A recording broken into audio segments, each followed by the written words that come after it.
ਵਾਹਿਗੁਰੂ ਜੀ ਕੀ ਫਤਿਹ। ਤੁਹਾਡੇ ਸਾਰੇ ਵੀਰਾਂ ਦਾ ਬਹੁਤ-ਬਹੁਤ ਧੰਨਵਾਦ ਕਿ ਤੁਸੀਂ ਸਾਰਿਆਂ ਨੇ ਦਰਸ਼ਨ ਦਿੱਤੇ ਆ। ਅੱਜ ਅਸੀਂ ਜਿਹੜੀ ਇਹ ਪ੍ਰੈਸ ਕਾਨਫਰੰਸ ਜਿਹੜੀ ਹੈ ਸਿੰਘ ਸਾਹਿਬ ਗਿਆਨੀ ਕੇਵਲ ਸਿੰਘ ਜੀ ਦੀ ਅਗਵਾਈ ਦੇ ਵਿੱਚ ਪੰਥਕ ਤਾਲਮੇਲ ਸੰਗਠਨ ਵੱਲੋਂ ਕਰ ਰਹੇ ਹਾਂ।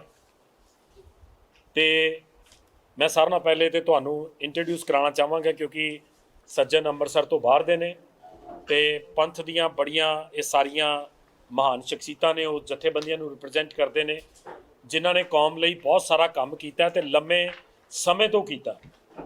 ਮੈਂ ਸਾਰਿਆਂ ਨਾਲੋਂ ਪਹਿਲੇ ਸਰ ਸੁਰਿੰਦਰਪਾਲ ਸਿੰਘ ਜੀ, ਸਿੱਖ ਸੇਵਕ ਇੰਟਰਨੈਸ਼ਨਲ ਸੁਰਿੰਦਰਪਾਲ ਸਿੰਘ ਗੋਲਡੀ, ਇਹ ਜਲੰਧਰ ਤੋਂ ਨੇ।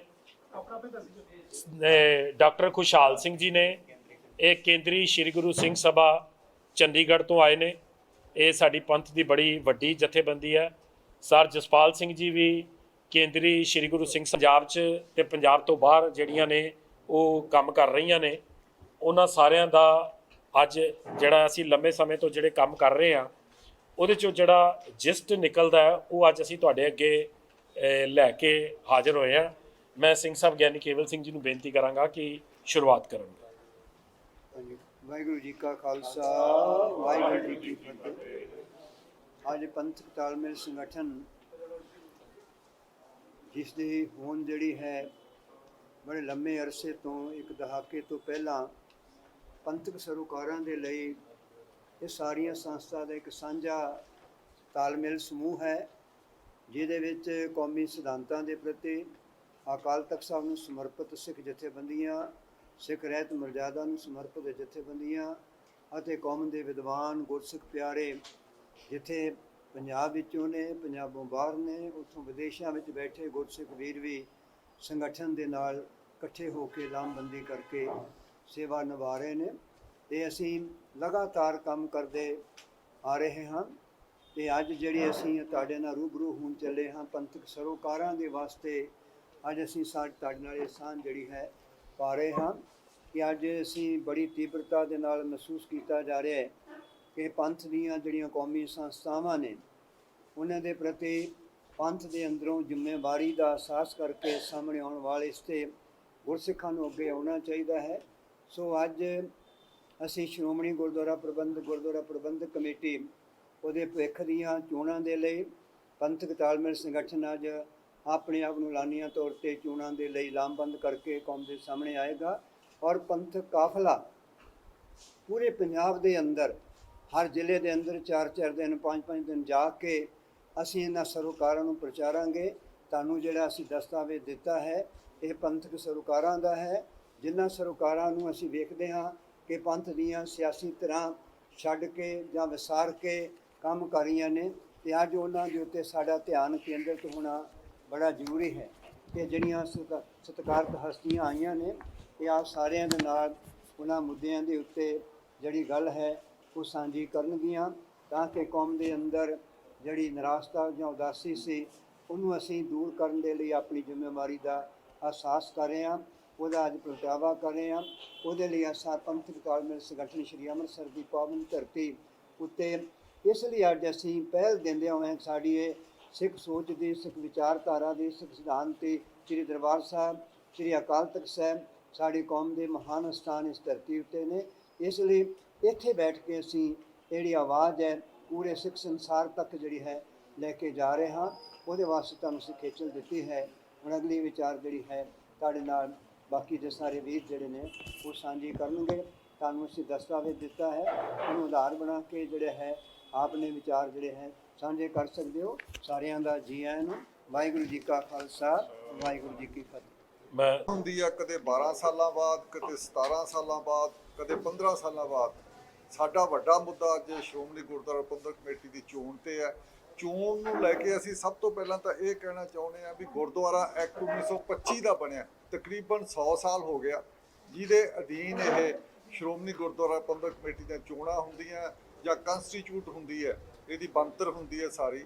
ਇਹ ਗੁਰਦੁਆਰਾ 100 ਸਾਲ ਹੋ ਗਿਆ ਗੁਰਦੁਆਰਾ ਐਕਟ ਵਿੱਚ ਕੋਈ ਵੀ ਇਹਦੇ 'ਚ ਬੇਸਿਕ ਤਬਦੀਲੀ ਨਹੀਂ ਹੋਈ। ਇਹਦੇ ਵਿੱਚ ਕੋਈ ਐਗਜ਼ੀਕਿਊਟਿਵ ਆਰਡਰ ਹੋ ਗਏ ਜਾਂ ਹੋਮ ਮਿਨਿਸਟਰੀ ਨੇ ਕੁਝ ਤਬਦੀਲੀਆਂ ਕਰ ਦਿੱਤੀਆਂ, ਉਦੋਂ ਬਾਅਦ ਜਿਹੜੀਆਂ ਹੁਣ ਕੀਤੀਆਂ ਸਾਰੀਆਂ, ਇਹਦੇ ਵਿੱਚ ਜਿਹੜੀ ਬੇਸਿਕ ਅਮੈਂਡਮੈਂਟ ਹੋਣੀ ਚਾਹੀਦੀ ਸਮੇਂ ਦੇ ਮੁਤਾਬਕ, ਉਹ ਨਹੀਂ ਹੋਈ। ਇਸ ਤੋਂ ਦੇਖੋ ਜੀ, ਸਾਡਾ ਜਿਹੜਾ ਕਨਸਟੀਟਿਊਸ਼ਨ ਹੈ ਉਹ ਜਾ ਕੇ ਅਸੀਂ 26 ਜਨਵਰੀ 1950 ਨੂੰ ਅਡਾਪਟ ਕੀਤਾ ਇੰਡੀਅਨ ਕਨਸਟੀਟਿਊਸ਼ਨ। ਉਹਦੇ ਵਿੱਚ ਵੀ 100 ਤੋਂ ਉੱਤੇ 112 13 14 ਤੱਕ ਬੇਸਿਕ ਤਬਦੀਲੀਆਂ ਆ ਗਈਆਂ, ਅਮੈਂਡਮੈਂਟ ਹੋ ਗਈਆਂ, ਤਰਮੀਮਾਂ ਹੋ ਗਈਆਂ। ਸਾਡੇ ਕੋਈ ਤਰਮੀਮ ਨਹੀਂ ਹੋਈ। ਇਸ ਕਰਕੇ ਇਹ ਐਕਟ ਹੈ ਜਿਹੜਾ ਇਹ ਰਿਡੰਡੈਂਟ ਹੈ, ਆਲਮੋਸਟ ਖਤਮ ਹੋਇਆ। ਇਹਦੇ 'ਚ ਬਹੁਤ ਮਿਹਨਤ, ਹੋਰ ਤਬਦੀਲੀਆਂ ਦੀ ਲੋੜ ਹੈ। ਉਸ ਤੋਂ ਪਿੱਛੋਂ ਜਿਹੜੀ ਇਹਦੇ 'ਚ ਬੇਸਿਕ ਗੱਲ ਹੋਈ ਹੈ ਵੀ ਇਹ ਜਦੋਂ ਪੰਜਾਬ ਦੀ ਵੰਡ 66 'ਚ ਹੋਈ, ਇਹ ਪੰਜਾਬ ਅਸੈਂਬਲੀ ਨੇ ਬਣਾਇਆ ਸੀ 1925 ਦੇ ਵਿੱਚ। ਉਸ ਦੇ ਪਿੱਛੋਂ ਦੇਸ਼ ਵੰਡਿਆ ਗਿਆ 47 ਤੋਂ ਬਾਅਦ ਸਾਰਾ ਇਹਦਾ ਜਿਹੜਾ ਦਾਰੋ-ਮਦਾਰ ਹੈ ਇਹ ਪੰਜਾਬ ਗੌਰਨਮੈਂਟ ਕੋਲੇ ਆ ਗਿਆ। ਉਦੋਂ ਪੰਜਾਬ ਵੱਡਾ ਸੀਗਾ, ਉਹ ਚੱਲਦਾ ਰਿਹਾ ਸਾਰਾ ਪੰਜਾਬ ਦੇ ਮੁਤਾਬਕ। ਪਰ ਜਦੋਂ ਪੰਜਾਬ 1966 ਦੇ ਵਿੱਚ ਉਹਦੇ 3 ਟੁਕੜੇ ਹੋ ਗਏ ਤਾਂ ਇਹਨੂੰ inter state body, corporate body ਬਣਾ ਦਿੱਤਾ ਗਿਆ। ਜਿਵੇਂ ਪੰਜਾਬ ਯੂਨੀਵਰਸਿਟੀ ਚੰਡੀਗੜ੍ਹ ਬਣਾਈ ਹੈ ਤਾਂ ਉਹਦੇ ਥੱਲੇ ਕੀ ਹੈ, ਉਹਦਾ ਸਾਡਾ ਸਾਰਾ ਕੰਟਰੋਲ ਜ਼ਿਆਦਾ, ਚੋਣ ਕਦੋਂ ਕਰਾਉਣੀ ਹੈ, ਕਿਵੇਂ ਕਰਾਉਣੀ ਹੈ, ਉਹ ਸਾਰਾ ਸੈਂਟਰ ਕੋਲੇ ਚਲਾ ਗਿਆ, ਕੇਂਦਰ ਕੋਲੇ, ਪਾਰਲੀਮੈਂਟ ਕੋਲੇ ਚਲਾ ਗਿਆ। ਹੁਣ ਪਾਰਲੀਮੈਂਟ ਦੇ ਵਿੱਚ ਜਿਹੜੀ ਲੋੜ ਹੁੰਦੀ ਹੈ, ਕਿਹੜੀ ਪਾਰਟੀ ਉੱਥੇ ਰਾਜ ਕਰਦੀ ਹੈ, ਕਿਹੜੀ ਪਾਰਟੀ ਦੇ ਇੱਥੇ ਉਹਦੇ ਲਈ ਸੂਟ ਕਰਦੀ ਹੈ, ਉਸ ਮੁਤਾਬਕ ਉਹ ਚੋਣਾਂ ਕਰਾਈਆਂ ਜਾਂਦੀਆਂ। ਜਾਂ ਜਿਵੇਂ ਦਰਬਾਰ ਸਾਹਿਬ ਉੱਤੇ ਫੌਜੀ ਹਮਲੇ ਤੋਂ ਬਾਅਦ ਲੰਬਾ ਸਮਾਂ ਨਹੀਂ ਚੋਣਾਂ ਕਰਾਈਆਂ, ਜਾਂ ਦਿੱਲੀ 'ਚ ਵੀ ਨਹੀਂ ਐਵੇਂ ਲੰਬਾ ਸਮਾਂ ਚੋਣਾਂ ਨਹੀਂ ਕਰਾਈਆਂ। ਤੇ ਇਹ ਸਾਰਾ ਰੈਗੂਲਰ ਚੋਣਾਂ ਕਰਾਉਣ ਦਾ ਜਿਹੜਾ ਪ੍ਰੋਸੈਸ ਹੈ, ਇਸ ਦੇ ਲਈ ਅਸੀਂ ਸਭ ਤੋਂ ਪਹਿਲਾਂ ਸ਼ਾਰਟ ਵਿੱਚ ਇੰਨਾ ਕਹਿਣਾ ਚਾਹੁੰਦੇ ਹਾਂ ਵੀ ਇਹ ਗੁਰਦੁਆਰਾ ਐਕਟ ਵਿੱਚ ਜਿਹੜੇ ਸਿਰਫ 12 ਮੈਂਬਰ ਹਰਿਆਣਾ ਕਮੇਟੀ ਦੇ ਆਉਂਦੇ ਆ, ਤੇ ਇਹਦੇ ਵਿੱਚ ਇੱਕ ਹਿਮਾਚਲ ਤੋਂ ਆਉਂਦਾ, ਪੌਂਟਾ ਸਾਹਿਬ ਤੋਂ ਹਿਮਾਚਲ ਤੋਂ ਇੱਕ ਆਉਂਦਾ, ਇੱਕ ਚੰਡੀਗੜ੍ਹ ਦੇ ਇੱਕ SGPC ਮੈਂਬਰ ਬਣਦਾ। ਪਰ ਬਾਕੀ ਸਾਰੇ ਜਿਹੜੇ ਮੈਜੋਰਿਟੀ ਹਾਊਸ ਹੈ ਉਹਦੀ ਬਣਤਰ ਹੈ, ਕੰਸਟੀਚਿਊਟ ਉਹ ਪੰਜਾਬ 'ਚ ਹੁੰਦਾ। ਇਸ ਕਰਕੇ ਸਭ ਤੋਂ ਪਹਿਲੀ ਗੱਲ ਤਾਂ ਸਾਡੀ ਇਹ ਹੈ ਵੀ ਇਹ ਜਿਹੜੀ ਚੋਣ ਦਾ ਅਧਿਕਾਰ ਹੈ ਉਹ ਪੰਜਾਬ ਗੌਰਨਮੈਂਟ ਕੋਲੇ ਹੋਣਾ ਚਾਹੀਦਾ। ਇਹਦੇ ਵਿੱਚ ਲੋੜੀਂਦੀ ਅਮੈਂਡਮੈਂਟ ਹੋਣੀ ਚਾਹੀਦੀ ਹੈ ਤੇ ਸਿੱਖ ਸੰਸਥਾ ਨੂੰ ਜਾਂ ਸਿੱਖ ਪੰਥ ਨੂੰ ਇਹਦੇ ਲਈ ਮੋਬਿਲਾਈਜ਼ ਹੋਣਾ ਚਾਹੀਦਾ, ਇਹਦੇ ਉੱਤੇ ਪੂਰਾ ਸਾਡਾ ਜ਼ੋਰ ਲੱਗਣਾ ਚਾਹੀਦਾ। ਦੂਸਰੀ ਇਹ ਵੀ ਐਕਟ ਵਿੱਚ ਅਸੀਂ ਅਹਿਮ ਤਬਦੀਲੀਆਂ ਕਰਨਾ ਚਾਹੁੰਦੇ ਹਾਂ ਤਾਂ ਕਿ ਅੱਜ ਦੇ ਮੁਤਾਬਕ ਅਸੀਂ ਕਿਸ ਤਰੀਕੇ ਨਾਲ, ਉਸ ਵੇਲੇ ਵੀ ਜਦੋਂ ਐਕਟ ਬਣਿਆ ਸੀ ਉਸ ਵੇਲੇ ਵੀ ਅੱਧੇ ਲੋਕ ਹੋ ਗਏ ਸੀ। ਮਾਸਟਰ ਤਾਰਾ ਸਿੰਘ ਜਿਹੜੇ ਵੱਡੇ ਲੀਡਰ ਰਹੇ ਆ, ਉਹ ਇਸ ਵਿਰੋਧੀ ਗਰੁੱਪ ਸੀ ਜਿਹੜਾ ਕਿ ਐਕਟ ਨੂੰ ਲਾਗੂ ਹੋਣ ਦੇਣਾ ਨਹੀਂ ਸੀ ਚਾਹੁੰਦੇ। ਉਹ 1 ਸਾਲ ਬਾਅਦ ਤੱਕ ਜੇਲ੍ਹ 'ਚ ਰਹੇ, ਉਦੋਂ ਬਾਅਦ ਛੱਡੇ ਗਏ ਹੌਲੀ ਵੀ ਇਹ ਜਿਹੜਾ ਐਕਟ ਉੱਤੇ ਸਾਈਨ ਕਰ ਆਉਂਦਾ ਸੀ ਜਾਂ ਮੰਨ ਲੈਂਦਾ ਸੀ ਐਕਟ ਨੂੰ, ਅੰਗਰੇਜ਼ ਉਹਨੂੰ ਛੱਡ ਦਿੰਦੇ ਸੀ, ਬਾਕੀਆਂ ਨੂੰ ਅੰਦਰ ਰੱਖਦੇ ਸੀ। ਇਸ ਕਰਕੇ ਅਸੀਂ ਉਹ ਐਕਟ ਉੱਤੇ ਵੀ ਪੂਰੀ ਸਹਿਮਤੀ ਨਹੀਂ ਸੀ, ਬਗੈਰ ਸਹਿਮਤੀ ਹੋਣ ਤੋਂ ਵੀ ਇਹ ਲੰਬਾ ਸਮਾਂ ਚੱਲਦਾ ਰਿਹਾ।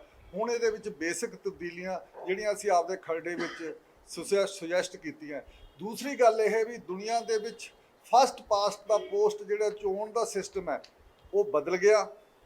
ਬਹੁਤ ਦੁਨੀਆ ਦੇ 80-90 ਜਿਹੜੇ ਡੈਮੋਕ੍ਰੇਸੀਆਂ ਦੁਨੀਆ ਦੀਆਂ ਵੱਡੀਆਂ ਉਹਨਾਂ ਨੇ ਸਾਰਿਆਂ ਨੇ ਚੋਣ ਦੇ ਤਰੀਕੇ ਬਦਲ ਦਿੱਤੇ। ਜਿੱਥੇ ਅੰਗਰੇਜ਼ਾਂ ਦਾ ਸਾਮਰਾਜ ਰਿਹਾ, ਬ੍ਰਿਟਿਸ਼ ਸਾਮਰਾਜ ਰਿਹਾ, ਉੱਥੇ ਕੁਝ ਕੰਟਰੀਆਂ ਦੇ ਵਿੱਚ ਹਜੇ ਤੱਕ ਫਸਟ ਪਾਸਟ ਦਾ ਪੋਸਟ ਸਿਸਟਮ ਹੈ। ਬਾਕੀ ਸਾਰਿਆਂ ਨੇ ਇਹ ਸਿਸਟਮ ਪ੍ਰੋਪੋਰਸ਼ਨਲ ਇਲੈਕਸ਼ਨ ਸਿਸਟਮ ਕਰਤਾ, ਸਾਰਾ ਰਿਪਰੈਜ਼ੈਂਟੇਟਿਵ ਸਿਸਟਮ ਕਰਤਾ। ਇਸ ਕਰਕੇ ਅਸੀਂ SGPC ਦੇ ਜਿਹੜਾ ਰਿਪਰੈਜ਼ੈਂਟੇਟਿਵ ਐਕਟ ਹੈ, ਜਿਹੜਾ ਚੋਣ ਦਾ ਸਿਸਟਮ ਹੈ, ਅਸੀਂ ਉਹਦੇ 'ਚ ਵੀ ਬੇਸਿਕ ਤਬਦੀਲੀ ਚਾਹੁੰਦੇ ਹਾਂ। ਫਿਰ ਅਸੀਂ ਬੋਰਡ ਦੇ 2 ਤਬਦੀਲੀਆਂ ਤੋਂ ਬਾਅਦ ਅਸੀਂ ਇਹ ਚਾਹੁੰਦੇ ਹਾਂ ਵੀ ਇਸ ਹਾਊਸ ਨੂੰ ਡਿਜ਼ਾਲਵ ਕਰਨ ਦਾ ਵੀ ਕੋਈ ਤਰੀਕਾ ਹੋਵੇ, ਵੀ 5 ਸਾਲ ਹੈ, 4 ਸਾਲ ਹੈ, ਜਿੰਨੀ ਇਹਦੀ ਤੁਸੀਂ ਟਰਮ ਰੱਖੀ ਹੋਵੇ, ਉਸ ਤੋਂ ਬਾਅਦ ਡਿਜ਼ਾਲਵ ਕਰ ਦਿਓ। ਡਿਜ਼ਾਲਵ ਨਹੀਂ ਹੋਇਆ ਤਾਂ ਤੁਹਾਡੇ ਸਾਹਮਣੇ ਹੀ ਹੈ, 2011 ਦਾ ਵੀ ਚੱਲ ਰਿਹਾ ਇੱਥੇ ਹਾਊਸ, ਉਹੀ ਹਜੇ ਤੱਕ ਚੱਲ ਰਿਹਾ। ਇਹ ਬਿਲਕੁਲ ਇਹਦੇ 'ਚ ਐਡ ਹੋਣਾ ਚਾਹੀਦਾ ਵੀ ਕਦੋਂ ਕਿੰਨੀ ਇਹਦੀ ਟਰਮ ਹੈ, ਕਿੰਨੇ ਟਰਮ ਤੱਕ ਚੱਲ ਸਕਦਾ। ਇਸ ਕਰਕੇ ਇਹਦੇ ਵਿੱਚ ਇਹ ਬੇਸਿਕ ਤਬਦੀਲੀ ਵਿੱਚ ਸਾਡਾ ਬਣਦਾ ਇਲੈਕਸ਼ਨ ਦੇ ਚੋਣ ਪ੍ਰਕਿਰਿਆ ਵਿੱਚ ਕੌਣ ਮੈਂਬਰ ਹੋਵੇ, ਉਹਦੇ ਵਿੱਚ VOTING ਦੇ ਜਿਸ ਤਰੀਕੇ ਨਾਲ ਵੋਟਰ ਕਾਰਡ ਬਣੇ ਆ ਦੂਸਰਿਆਂ ਦੇ, ਉਹਦੇ ਲਈ ਆਧਾਰ ਕਾਰਡ ਬੇਸਿਸ ਬਣਾਇਆ ਜਾਵੇ ਉਹਦਾ, ਜਾਂ ਸਾਡਾ ਵੋਟਰ ਕਾਰਡ ਸਪੈਸ਼ਲ ਇਹਦੇ ਲਈ ਬਣੇ, ਉਹਦਾ ਜਿਹੜਾ ਇਲੈਕਟੋਰਲ ਕਾਲਜ ਬਣੇ ਜਿਹੜਾ ਚੋਣ ਕਰਾਵੇ, ਜਿਹੜਾ ਜਾਂ ਉਹ ਵੀ ਉਹ ਇੱਥੇ ਪੰਜਾਬ 'ਚ ਹੀ ਹੋਣਾ ਚਾਹੀਦਾ। ਹੁਣ ਵੀ ਜਿਹੜਾ ਚੋਣ ਕਰਨ ਲਈ ਇੱਕ ਜਸਟਿਸ ਰਾਓ ਦੀ ਚੋਣ ਹੋ ਗਈ ਹੈ, ਉਹ ਅਪੁਆਇੰਟ ਕਰਤਾ, ਪਰ ਉਸ ਨੂੰ ਹਜੇ ਤੱਕ ਪੰਜਾਬ ਗੌਰਨਮੈਂਟ ਨੇ ਆਫਿਸ ਨਹੀਂ ਦਿੱਤਾ। ਆਫਿਸ ਦਿੱਤਾ ਤਾਂ ਉਹਨੂੰ ਇੰਪਲਾਈ ਨਹੀਂ ਦਿੱਤੇ, ਤੇ ਕੋਈ ਉਹਦੀ ਹਜੇ ਤੱਕ ਐਕਟੀਵਿਟੀ ਸ਼ੁਰੂ ਨਹੀਂ ਹੋਈ। ਇਸ ਕਰਕੇ ਜਦੋਂ ਚੋਣ ਹੀ ਪੰਜਾਬ ਗੌਰਨਮੈਂਟ ਨੇ ਕਰਾਉਣੀ ਹੈ, ਪੰਜਾਬ ਸਰਕਾਰ ਨੇ ਕਰਾਉਣੀ ਹੈ ਤਾਂ ਫਿਰ ਸੈਂਟਰ ਕੋਲੇ ਕੀ ਅਧਿਕਾਰ ਰਹਿ ਗਿਆ? ਸਾਰਾ ਉਹਨੂੰ ਲੌਜਿਸਟਿਕ ਜਿਹੜੀ ਸਪੋਰਟ ਹੈ ਉਹਦੀ ਸਾਰਾ ਕੁਝ ਜਿਹੜੇ ਵੋਟਾਂ ਤੱਕ ਸਾਰਾ ਉਹ ਪੰਜਾਬ ਗੌਰਮੈਂਟ ਨੇ ਦੇਣਾ ਹੈ। ਇਸ ਕਰਕੇ ਸਾਨੂੰ ਇਹਦੇ ਵਿੱਚ ਬੇਸਿਕ ਤਬਦੀਲੀਆਂ ਕਰਨ ਦੀ ਲੋੜ ਹੈ। ਉਹਦੇ ਵਿੱਚ ਜੋ ਤਿੰਨ ਪੁਆਇੰਟ ਜਿਹੜੇ ਹੋਰ ਹੈ ਉਹ ਜਸਵਿੰਦਰ ਸਿੰਘ ਐਡਵੋਕੇਟ ਐਡ ਕਰ ਦਿੰਦੇ। ਨਹੀਂ ਬਾਈ ਐਡ ਕਰਨਗੇ ਦੋ ਤਿੰਨ। ਤੁਸੀਂ ਕਹਿੰਦੇ ਪੰਜਾਬ ਕੋਲ ਜਿਹੜੀ ਚੋਣ ਹੁੰਦੀ ਚੰਡੀਗੜ੍ਹ ਦੀ ਚੋਣ ਹੁੰਦੀ ਹੈ ਉਹ ਪੰਜਾਬ ਕਿੱਦਾਂ ਕਰਾ ਸਕਦਾ? ਪੰਜਾਬ ਕੋਲ ਅਧਿਕਾਰ ਹੀ ਨਹੀਂ ਹੋਣੀ। ਸਿਰਫ ਉਹਦੇ ਕੋਲੇ 12 ਮੈਂਬਰ ਹੈ। ਇਹ 12 ਮੈਂਬਰਾਂ ਦੀ ਗੱਲ ਨਹੀਂ ਚਲੋ ਮੈਂ ਇਹ ਥੋੜਾ ਜਿਹਾ ਐਕਸਪਲੇਨ ਕਰਦਾ ਮੈਂ, ਤੁਸੀਂ ਕਰੋ। ਮੈਂ ਕਿ ਹਰਿਆਣਾ ਦਿੱਲੀ ਦਾ ਤੁਹਾਨੂੰ ਪਤਾ ਹੈ ਕਿ ਇੱਕ ਸਮਾਂ ਸੀ ਆਲ ਇੰਡੀਆ ਐਕਟ ਮੰਗਿਆ ਜਾ ਰਿਹਾ ਸੀ ਸਾਰੇ ਕਿ ਭਾਰਤ ਦੇ ਸਾਰਾ ਆਲ ਇੰਡੀਆ ਐਕਟ ਲਾਗੂ ਹੋਵੇ। ਉਦੋਂ ਜਸਟਿਸ ਹਰਬੰਸ ਸਿੰਘ ਦਾ ਇੱਕ ਖਰੜਾ ਤਿਆਰ ਹੋਇਆ ਤੇ ਜਸਟਿਸ ਟਵਾਣਾ ਨੇ ਉਹਦੀ ਵੈਟਿੰਗ ਕੀਤੀ। ਮੈਂ ਉਹ ਕਮੇਟੀਆਂ 'ਚ ਰਿਹਾ। ਮੈਂ ਸ਼੍ਰੋਮਣੀ ਗੁਰਦੁਆਰਾ ਪ੍ਰਬੰਧਕ ਕਮੇਟੀ ਨੂੰ ਦਿੱਲੀ ਸਰਕਾਰ ਦੇ ਕੋਲ ਇਸ ਗੱਲਾਂ ਲਈ ਰਿਪਰੈਜ਼ੈਂਟ ਕਰਦਾ ਰਿਹਾ। ਅੱਜ ਲੰਮੇ ਸਮੇਂ ਤੋਂ ਉਹ ਡਿਮਾਂਡ ਮੈਟ ਨਹੀਂ ਹੋਈ। ਜੇ ਦਿੱਲੀ ਦਾ ਗੁਰਦੁਆਰਾ ਚੋਣ ਸਿਸਟਮ ਵੱਖਰਾ ਹੋ ਸਕਦਾ ਹੈ, ਜੇ ਪਟਨਾ ਸਾਹਿਬ ਦਾ ਬੋਰਡ ਦਾ ਸਿਸਟਮ ਵੱਖਰਾ ਹੋ ਸਕਦਾ ਹੈ, ਨੰਦੇੜ ਸਾਹਿਬ ਦੇ ਬੋਰਡ ਦਾ ਸਿਸਟਮ ਵੱਖਰਾ ਹੋ ਸਕਦਾ ਹੈ ਤੇ ਪੌਂਟਾ ਸਾਹਿਬ ਦਾ ਜਿਹੜਾ ਸਿਸਟਮ ਹੈ ਆਲਰੇਡੀ ਵੱਖਰਾ ਹੈ, ਠੀਕ ਹੈ, ਤੇ ਉਹਦੇ 'ਚ ਹਿਮਾਚਲ ਤੇ ਹਰਿਆਣਾ ਆਪਣੀ ਕਿਉਂ ਨਹੀਂ ਸਿਸਟਮ ਕ੍ਰੀਏਟ ਕਰ ਸਕਦੇ? ਹਰਿਆਣਾ ਨੇ ਆਪਣਾ ਗੁਰਦੁਆਰਾ ਐਕਟ ਬਣਾਇਆ ਸੀ। ਉਹ ਸਿਰਫ ਅਸੀਂ ਆਪਣੇ, ਜੇ ਦਿੱਲੀ ਵਾਲਿਆਂ ਨੂੰ ਤੁਸੀਂ ਵੱਖਰਾ ਅਧਿਕਾਰ ਦਿੱਤਾ ਤੇ ਹਰਿਆਣੇ ਵਾਲਿਆਂ ਨੂੰ ਕਿਉਂ ਨਹੀਂ ਵੱਖਰਾ? ਉਹਨਾਂ ਦੀਆਂ ਆਪਣੀਆਂ ਡਾਇਮੈਂਸ਼ਨਸ ਨੇ। ਸਿਰਫ 12 ਮੈਂਬਰਾਂ ਪਿੱਛੇ ਪੰਜਾਬ ਦੀ ਸਾਰੀ ਜਿਹੜੀ ਹੈ ਉਹ ਖੜੋਤ ਕੀਤੀ ਪਈ ਹੈ ਐਕਟ ਦੀ। ਉਹ ਸਾਨੂੰ ਆਪਣਾ ਇੱਥੋਂ ਦਾ ਰੂਲ ਵੱਖਰਾ ਪੰਜਾਬ ਦਾ ਐਕਟ ਬਣ ਜਾਣਾ ਚਾਹੀਦਾ ਹੈ। ਇਹ ਸਾਡੀ ਡਿਮਾਂਡ ਹੈ। ਇਹ ਅਸੀਂ ਸਰਕਾਰ ਅੱਗੇ ਬੜੀ ਜਿਹੜੀ ਹੈ ਉਹ ਅੱਜ ਤੁਹਾਡੇ ਰਾਹੀਂ ਰੱਖ ਰਹੇ ਹਾਂ। ਅਸੀਂ ਚਿੱਠੀ ਪੱਤਰ ਵੀ ਇਹਦੇ 'ਤੇ ਕਰਾਂਗੇ। ਦੂਜੀ ਗੱਲ ਹੈ ਕਿ ਤੁਸੀਂ ਜਦੋਂ ਹਿਮਾਚਲ ਨੂੰ ਦੇਖਦੇ ਹੋ, ਹਿਮਾਚਲ 'ਚੋਂ ਇੱਕ ਮੈਂਬਰ ਹੈ ਤੇ ਉੱਥੇ ਇੰਪੋਰਟੈਂਟ ਗੁਰਦੁਆਰਾ ਕਿਹੜਾ ਹੈ ਸਾਰੇ ਹਿਮਾਚਲ 'ਚ? ਜਿਹੜਾ ਵੱਡਾ ਗੁਰਦੁਆਰਾ ਜਿਹਦਾ ਨਾਂ ਲਿੱਤਾ ਜਾਂਦਾ ਹੈ ਉਹ ਹੈ ਪੌਂਟਾ ਸਾਹਿਬ, ਤੇ ਪੌਂਟਾ ਸਾਹਿਬ ਦਾ ਬੋਰਡ ਵੱਖਰਾ ਹੈ ਨਾ। ਉਹ ਕਾਨੂੰਨ ਤਹਿਤ ਹੀ ਬੋਰਡ ਵੱਖਰਾ ਬਣਿਆ ਹੋਇਆ ਤੇ ਉਸ ਮੈਂਬਰ ਦੇ ਅਧਿਕਾਰ ਖੇਤਰ 'ਚ ਕੰਮ ਕਰਨ ਦੇ ਖੇਤਰ 'ਚ ਕੋਈ ਗੁਰਦੁਆਰਾ ਸਾਹਿਬ ਹੀ ਨਹੀਂ ਰਹਿ ਜਾਂਦਾ। ਉੱਦਾਂ ਦਾ ਛੋਟੇ ਛੋਟੇ 2-3 ਗੁਰਦੁਆਰੇ ਹੈਗੇ ਨੇ, ਪਰ ਉਹ ਵੀ ਦਰਬਾਰ ਸਾਹਿਬ ਨਾਲ ਉਹਨਾਂ 'ਚੋਂ 2 ਗੁਰਦੁਆਰੇ ਅਟੈਚ ਨੇ ਸਿੱਧੇ ਪ੍ਰਬੰਧ 'ਚ। ਤੁਸੀਂ ਉਹਦੀ ਅੱਜ ਜਦੋਂ ਬਣਤਰ ਵੇਖਦੇ ਹੋ, ਅਸੀਂ ਜਿਹੜੀ ਮੰਗ ਕਹਿ ਰਹੇ ਹਾਂ ਉਹ ਇਸ ਕਰਕੇ ਕਹਿ ਰਹੇ ਹਾਂ ਕਿ ਇਹ ਸਟੈਗਨੇਸ਼ਨ ਆ ਗਈ ਕਿ ਜਦੋਂ ਦਿੱਲੀ ਸਰਕਾਰ ਦਾ ਦਿਲ ਕਰਦਾ ਉਹ ਚੋਣਾਂ ਕਰਾਉਂਦੀ, ਜਦੋਂ ਦਿੱਲੀ ਸਰਕਾਰ ਦਾ ਦਿਲ ਨਹੀਂ ਕਰਦਾ ਉਹ ਚੋਣਾਂ ਨਹੀਂ ਕਰਾਉਂਦੀ। ਇਸ ਕਰਕੇ ਅਸੀਂ ਇਹ ਕਹਿੰਦੇ ਹਾਂ ਕਿ ਪੰਜਾਬ ਸਰਕਾਰ ਕੋਲ ਅਧਿਕਾਰ ਹੋਣਾ ਚਾਹੀਦਾ, ਕਿਉਂਕਿ ਪੰਜਾਬ 'ਚ ਬਤਾਤ ਸਿੱਖਾਂ ਦੀ ਵਸੋਂ ਹੈ। ਇਹ ਸਰਕਾਰ ਨੂੰ ਆਪਣੀ ਮੰਗ ਨਾਲ ਪ੍ਰਭਾਵਿਤ ਕਰ ਸਕਦੇ ਆ। ਦੂਜੀ ਗੱਲ ਅੱਜ ਪੰਚਾਇਤੀ ਰਾਜ ਐਕਟ ਹੈ, ਉਹਦੇ 'ਚ ਇਹ ਗੱਲ ਲਿਖੀ ਹੈ ਕਿ 5 ਸਾਲ ਬਾਅਦ ਚੋਣਾਂ ਨਹੀਂ ਹੋਣਗੀਆਂ ਤੇ ਡਿਸੋਲਵ ਹੋ ਜਾਏਗੀ। ਸ਼੍ਰੋਮਣੀ ਕਮੇਟੀ ਦੇ ਐਕਟ 'ਚ ਇਹ ਗੱਲ ਹੀ ਨਹੀਂ ਹੈਗੀ। ਵੋਟਰ ਹਰ ਵਾਰੀ ਐਪਲੀਕੇਸ਼ਨ ਦਿੰਦਾ। ਤੁਸੀਂ ਕਦੇ ਵੇਖਿਆ ਪੰਚਾਇਤੀ ਚੋਣਾਂ ਹੁੰਦੀਆਂ ਨੇ, ਕਾਰਪੋਰੇਸ਼ਨ ਦੀਆਂ ਚੋਣਾਂ ਹੁੰਦੀਆਂ ਨੇ, ਲੋਕ ਸਭਾ ਦੀਆਂ, ਤੁਸੀਂ ਹਰ ਵਾਰੀ ਵੋਟ ਬਣਾਉਣ ਤੇ ਨਹੀਂ ਜਾਂਦੇ। 18 ਸਾਲ ਤੋਂ ਬਾਅਦ ਕੋਈ ਨਵਾਂ ਬੰਦਾ ਤੇ ਉਹ ਆਪਣੀ ਵੋਟ ਬਣਾਉਣ ਦਾ ਚਾਰਾਗੋਈ ਕਰਦਾ ਤੇ ਇੱਥੇ ਹਰ ਵਾਰੀ ਵੋਟਾਂ ਬਣਦੀਆਂ, ਧੜੇ ਆਪਣੀਆਂ ਵੋਟਾਂ ਬਣਾ ਜਾਂਦੇ ਆ। ਤੇ ਜਿਹੜੀ ਤੁਸੀਂ ਜਦੋਂ ਡਾਕਟਰ ਸਰ ਜਸਪਾਲ ਸਿੰਘ ਜੀ ਗੱਲ ਕਰ ਰਹੇ ਸੀ ਪ੍ਰੋਪੋਰਸ਼ਨੇਟ ਦੀ, ਤਾਂ ਤੁਸੀਂ ਜੇ ਪਿਛਲੀਆਂ ਦਿੱਲੀ ਦੀਆਂ ਵੋਟਾਂ ਨੂੰ ਐਨਾਲਾਈਜ਼ ਕਰਦੇ ਹੋ, ਜਦੋਂ ਫਸਟ ਪਾਸ ਦਾ ਪੋਸਟ ਦਾ ਸਿਸਟਮ ਹੈ ਕਿ 51 ਵੋਟਾਂ ਵਾਲਾ ਜਿੱਤ ਗਿਆ, 49 ਵਾਲਾ ਹਾਰ ਗਿਆ। ਬੇਸ਼ੱਕ 49 ਬੰਦੇ ਉਹਦੇ ਵਿਰੁੱਧ ਨੇ ਉਸ ਆਈਡੀਓਲੋਜੀ ਦੇ, ਪਰ ਇੱਥੇ ਹੋ ਕੀ ਰਿਹਾ? 16 ਵਾਲਾ ਜਿੱਤ ਜਾਂਦਾ, 14, 13, 12, 11, 85 ਬੰਦੇ ਉਹਦੇ ਵਿਰੁੱਧ ਨੇ ਤੇ ਉਹ ਜਿਹੜੇ ਨੇ ਉਹ ਹਾਰ ਜਾਂਦੇ ਨੇ। ਜਦੋਂ ਅਸੀਂ ਪ੍ਰੋਪੋਰਸ਼ਨੇਟ ਦੀ ਗੱਲ ਕਰਦੇ ਹਾਂ ਤੇ ਉਹਦੇ ਪਿੱਛੇ ਸਾਡੀ ਭਾਵਨਾ ਇਹ ਹੈ ਕਿ ਜੇ ਸਾਰੇ ਪੰਜਾਬ 'ਚੋਂ ਪ੍ਰੋਪੋਰਸ਼ਨੇਟ ਵੋਟਾਂ ਪੈਣ ਤੇ 2% ਵੋਟਾਂ ਵਾਲਿਆਂ ਦੀ ਵੀ ਆਵਾਜ਼ ਅੰਦਰ ਪਹੁੰਚੇਗੀ। ਉਹ ਕਿਸੇ ਇੱਕ ਧਿਰ ਦਾ ਕਬਜ਼ਾ ਨਹੀਂ ਰਹੇਗਾ, ਕੋਈ ਇੱਕ ਵੱਡੀ ਧਿਰ ਕੋਈ ਛੋਟੀ ਧਿਰ ਦਾ ਕਬਜ਼ਾ ਨਹੀਂ ਰਹੇਗਾ। ਅਸੀਂ ਹਰੇਕ ਧਿਰ ਦੀ ਆਵਾਜ਼, ਸਿੱਖਾਂ ਦੀ ਹਰੇਕ ਜਿਹੜੀ ਥਾਟ ਹੈ ਉਹਨੂੰ ਅਸੀਂ ਅੰਦਰ ਪਹੁੰਚਾਉਣ ਦੀ ਜਿਹੜੀ ਹੈ ਇਸ ਰਾਹੀਂ ਮੰਗ ਕਰਦੇ ਹਾਂ। ਉਹ ਪੋਸੀਬਲ ਤਾਂ ਹੈ ਕਿਉਂਕਿ ਭਾਰਤ ਸਰਕਾਰ ਇਸ ਗੱਲ ਨੂੰ ਕਦੇ ਨਹੀਂ ਮੰਨੇਗੀ। ਅਸੀਂ ਪੰਜਾਬ ਸਰਕਾਰ ਦੇ ਨਾਲ ਦਾ ਐਕਟ ਚਾਹੁੰਦੇ ਹਾਂ ਤੇ ਪੰਜਾਬ ਨਾਲ ਇਸ ਗੱਲ ਦੇ ਉੱਤੇ ਡਾਇਲੌਗ ਰਚਾਉਣਾ ਚਾਹੁੰਦੇ ਹਾਂ ਪੰਜਾਬ ਦੇ ਲੋਕਾਂ ਦੇ ਲਈ ਕਿ ਗੁਰਦੁਆਰਾ ਚੋਣ ਜਿਹੜਾ ਸਿਸਟਮ ਹੈ ਇਹਨੂੰ ਸੁਧਾਰਿਆ ਜਾ ਸਕੇ। ਵੈਸੇ ਤਾਂ ਸਾਡਾ ਸਿਲੈਕਸ਼ਨ ਦਾ ਸਿਸਟਮ ਹੁੰਦਾ ਹੈ, ਪਰ ਚੂੰਕਿ ਇਹ ਐਕਟ ਸਾਡੇ 'ਤੇ ਲਾ ਦਿੱਤਾ ਗਿਆ, ਅਸੀਂ ਸਿਲੈਕਸ਼ਨ ਕਰ ਨਹੀਂ ਪਾਣੀ, ਪਰ ਅਸੀਂ ਚੋਣ ਸਿਸਟਮ ਨੂੰ ਹੀ ਉੱਦਾਂ ਦਾ ਸੁਧਾਰ ਕੇ ਉੱਥੇ ਤੱਕ ਪਹੁੰਚਾ ਸਕੀਏ। ਦੂਸਰਾ ਸਾਡਾ ਮੁੱਦਾ ਹੈ ਅਕਾਲ ਤਖਤ ਦਾ ਪ੍ਰਬੰਧਕੀ ਢਾਂਚਾ। ਇਹ ਮੁੱਦੇ ਦੇ ਉੱਤੇ ਸਰ ਅਮਰਜੀਤ ਸਿੰਘ ਜੀ ਜਿਹੜੇ ਆ ਉਹ ਗੱਲ ਸ਼ੁਰੂ ਕਰ। ਇੱਕ ਪਾਸੇ ਆਪਾਂ ਪੰਜਾਬੀ ਸੂਬਿਆਂ ਦੀ ਗੱਲ ਕਰਦੇ ਹਾਂ, ਪੰਜਾਬੀ ਪੁਰਾਣੇ ਪੰਜਾਬ ਦੀ ਗੱਲ ਕਰਦੇ ਹਾਂ, ਪਰ ਜੇਕਰ ਆਪਾਂ ਇਹ ਵੰਡਿਆ ਗਿਆ, ਹਰਿਆਣਾ ਵੱਖਰਾ ਹੋ ਗਿਆ, ਚੰਡੀਗੜ੍ਹ ਵੱਖਰਾ ਹੋ ਗਿਆ, ਹਿਮਾਚਲ ਵੱਖਰਾ ਹੋ ਗਿਆ, ਫਿਰ ਤਾਂ ਆਪਾਂ ਛੋਟਾ ਪੰਜਾਬ ਹੋ ਜਿਹੜੇ ਅਧਿਕਾਰਾਂ ਦੇ ਵਿੱਚ ਸਾਡੇ ਕੋਲ ਹੈ ਉਹਨੂੰ ਤਾਂ ਅਧਿਕਾਰ ਕੋਈ ਨਹੀਂ ਹੈਗਾ ਤੁਹਾਡੇ ਕੋਲ, ਅਧਿਕਾਰ ਸੈਂਟਰ ਕੋਲ ਨੇ। ਤੁਸੀਂ ਅਧਿਕਾਰ ਦੀ ਗੱਲ ਕਰੋਗੇ ਤੇ ਫਿਰ ਸਾਨੂੰ ਦਿੱਲੀ ਵੀ ਦਿਓ।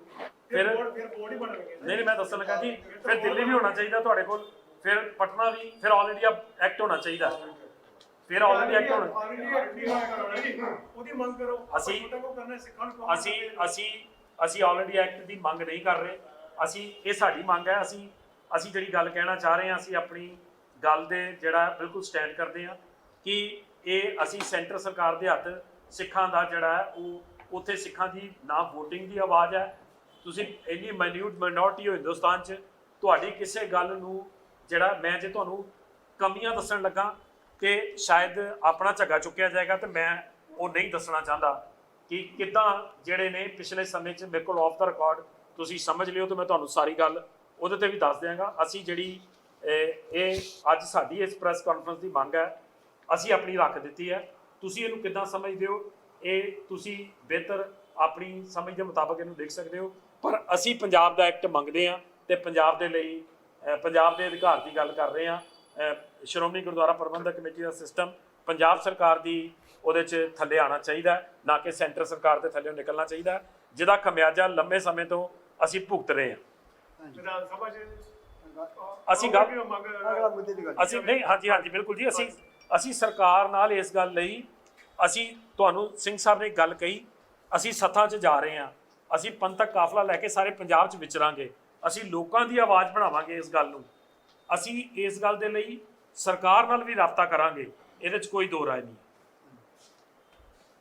ਅੱਜ ਆਪ ਜੀ ਨੂੰ ਜਾਣਕਾਰੀ ਦਿੱਤੀ ਗਈ ਕਿ ਆਉਣ ਵਾਲੀ ਸ਼੍ਰੋਮਣੀ ਗੁਰਦੁਆਰਾ ਪ੍ਰਬੰਧਕ ਕਮੇਟੀ ਚੋਣ ਦੇ ਵਿੱਚ ਅਸੀਂ ਇਹਨਾਂ ਪੰਥਕ ਸਰੋਕਾਰਾਂ ਨੂੰ ਲੈ ਕੇ ਸੰਗਤ ਵਿੱਚ ਜਾ ਰਹੇ ਹਾਂ।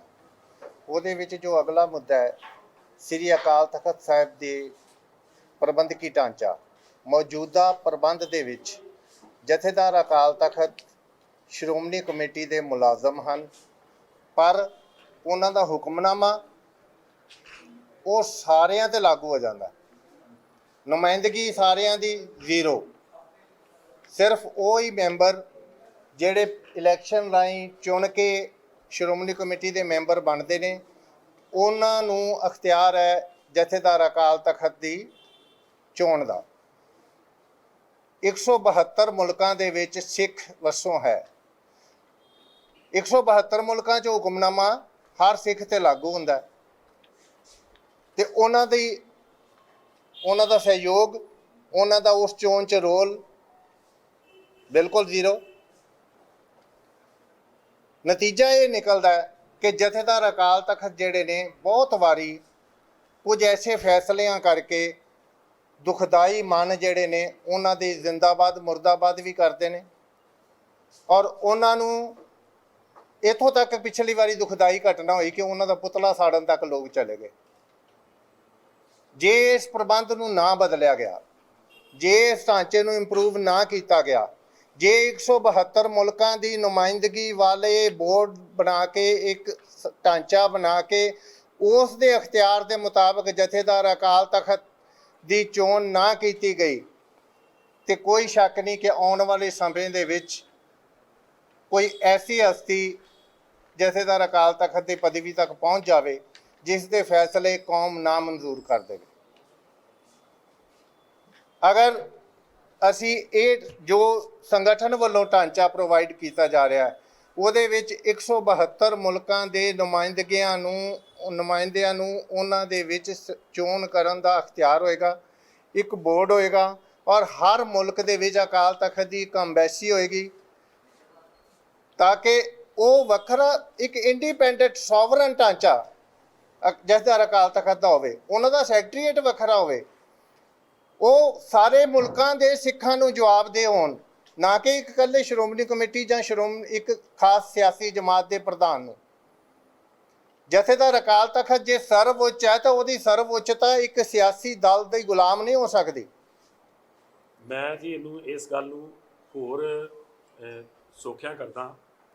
ਅਸੀਂ ਸਾਰੇ ਜਾਣੇ ਅਕਾਲ ਤਖਤ ਨੂੰ ਸੋਵਰਨ ਸੀਟ ਮੰਨਦੇ ਹਾਂ, ਖੁਦ ਮੁਖਤਿਆਰ। ਤੇ ਜਦੋਂ ਅਸੀਂ ਗੁਰੂ ਹਰਗੋਬਿੰਦ ਸਾਹਿਬ ਪਾਤਸ਼ਾਹ ਦੇ ਨਾਲ ਦੀ ਸਮਝ ਦੀ ਗੱਲ ਕਰਦੇ ਹਾਂ ਤੇ ਉਦੋਂ ਤਖਤ ਦਾ ਬਣਨਾ ਇਹ ਹਕੂਮਤ ਨੂੰ ਚੈਲੰਜ ਸੀ ਤੇ ਸੋਵਰਨ ਸੀਟ ਵਜੋਂ ਉੱਭਰ ਕੇ ਸਾਹਮਣੇ ਆਇਆ ਸੀ। ਤੇ ਅੱਜ ਅਸੀਂ ਇਹ ਸੋਚਦੇ ਹਾਂ ਕਿ ਇੱਕ ਕਮੇਟੀ ਦੇ ਹੇਠ, ਬੇਸ਼ੱਕ ਉਹ ਅੱਜ ਪਟਨਾ ਸਾਹਿਬ ਦੇ ਵਿੱਚ ਕੋਈ ਰੋਲ ਨਹੀਂ, ਦਿੱਲੀ ਦਾ ਕੋਈ ਰੋਲ ਨਹੀਂ, 172 ਦੇਸ਼ਾਂ ਦੇ ਵਿੱਚ ਵਸਦੇ ਸਿੱਖਾਂ ਦਾ ਇਹਦੀ ਮੈਨੇਜਮੈਂਟ 'ਚ ਕੋਈ ਰੋਲ ਨਹੀਂ ਹੈ। ਉਹਦੇ ਲਈ ਅਸੀਂ ਜਿਹੜਾ ਇੱਕ ਢਾਂਚਾ ਇੱਦਾਂ ਦਾ ਡਿਬੇਟਸ ਅਸੀਂ ਇਹਦੇ 'ਤੇ ਓਪਨ ਕਰ ਰਹੇ ਹਾਂ ਤੁਹਾਡੇ ਰਾਹੀਂ। ਅਸੀਂ ਇਹਦੇ 'ਤੇ ਬਹੁਤ ਸਾਰੇ ਪੇਪਰਸ ਜਿਹੜੇ ਨੇ ਉਹ ਤਿਆਰ ਕਰਵਾਏ ਸੀ, ਜਿਹਦੇ 'ਤੇ ਡਿਸਕਸ਼ਨਸ ਡਿਬੇਟਸ ਹੋਈਆਂ। ਉਹ ਅਸੀਂ ਪਬਲਿਕ ਡੋਮੇਨ 'ਚ ਆਉਣ ਵਾਲੇ ਦਿਨਾਂ 'ਚ ਪਾ ਰਹੇ ਹਾਂ। ਉਹਨਾਂ ਨੂੰ ਪੜ੍ਹ ਕੇ ਲੋਕਾਂ ਦੇ ਨਾਲ ਰਾਏ ਕਰਕੇ ਤੇ ਅਸੀਂ ਕਿੱਦਾਂ ਦਾ ਢਾਂਚਾ ਚਾਹੁੰਦੇ ਹਾਂ ਕਿ ਜਿਹੜਾ ਖੁਦ ਮੁਖਤਿਆਰ ਹੋਏ ਤੇ ਜਥੇਦਾਰ ਜਿਹੜਾ ਹੈ ਉਹ ਕੌਮ ਦਾ ਸਪੋਕਸਮੈਨ ਹੋਏ, ਜਥੇਦਾਰ ਦੇ ਆਲੇ ਦੁਆਲੇ ਇੱਦਾਂ ਦੀ ਟੀਮ ਹੋਏ ਕਿ ਜਿਹੜੀ ਕੌਮ ਦੇ ਹਰ ਪੱਖ ਨੂੰ ਵੇਖਦੇ ਹੋਏ, ਸਾਰੇ ਸੰਸਾਰ 'ਚੋਂ ਟੀਮ ਹੋਵੇ, ਹਰ ਪੱਖ ਨੂੰ ਦੇਖਦੇ ਹੋਏ ਉਹ ਫੈਸਲੇ ਨੂੰ ਕੌਮੀ ਹਿੱਤਾਂ 'ਚ, ਨਾ ਕਿ ਕਿਸੇ ਪਰਿਵਾਰ ਦੇ ਹਿੱਤਾਂ 'ਚ, ਕਿਸੇ ਜਮਾਤ ਦੇ ਹਿੱਤਾਂ 'ਚ, ਕੌਮੀ ਹਿੱਤਾਂ 'ਚ ਉਹ ਫੈਸਲੇ ਨੂੰ ਲਵੇ ਤੇ ਤਾਂ ਕਿ ਉਹ ਫੈਸਲੇ ਦੀ ਤਰਜਮਾਨੀ ਸਾਰੇ ਮੰਨ ਸਕਣ।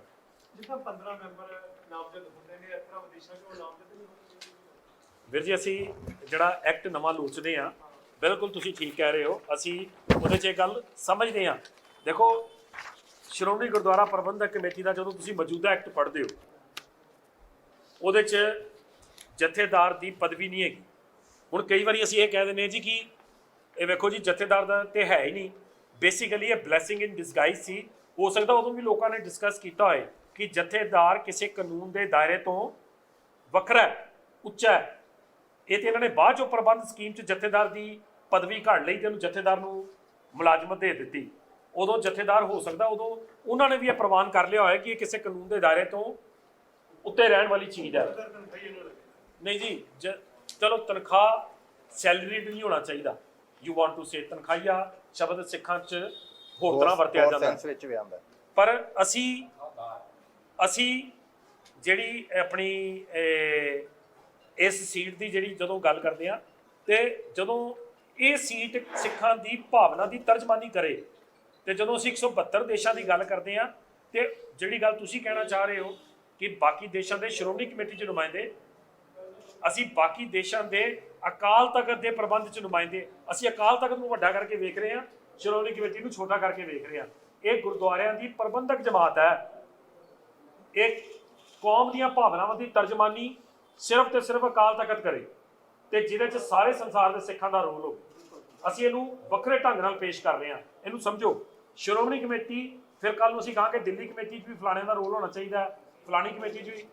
ਤੁਸੀਂ ਇਹ ਸਮਝੋ ਕਿ ਅਕਾਲ ਤਖਤ ਇੱਕ ਸੋਵਰਨ ਸੀਟ ਹੈ, ਵੱਡੀ ਸੀਟ ਹੈ ਤੇ ਉਹਦੇ ਤੇ ਸਾਰੇ ਦੇਸ਼ਾਂ ਦੇ ਸਿੱਖਾਂ ਦਾ ਰੋਲ ਹੋਣਾ ਚਾਹੀਦਾ। ਅਸੀਂ ਇਹਨੂੰ ਇਦਾਂ ਪੇਸ਼ ਕਰਦੇ ਹਾਂ ਤੁਹਾਡੇ ਸਾਰੇ ਮੈਂਬਰ ਦੋ ਟਰਮਾਂ ਦੇ ਵਿੱਚੋਂ ਆ ਕੇ ਜਿਹੜੇ ਵੀ ਮੰਨ ਲਓ ਇੱਕ ਦੇਸ਼ ਤੋਂ ਇੱਕ ਮੈਂਬਰ ਦੇ ਦਿੱਤਾ, ਉਹ ਅਕਾਲ ਤਖਤ ਦੇ ਨਾਲ ਜੁੜੇ ਸਿੱਖ ਬੋਰਡ ਦਾ, ਠੀਕ ਹੈ ਜੀ।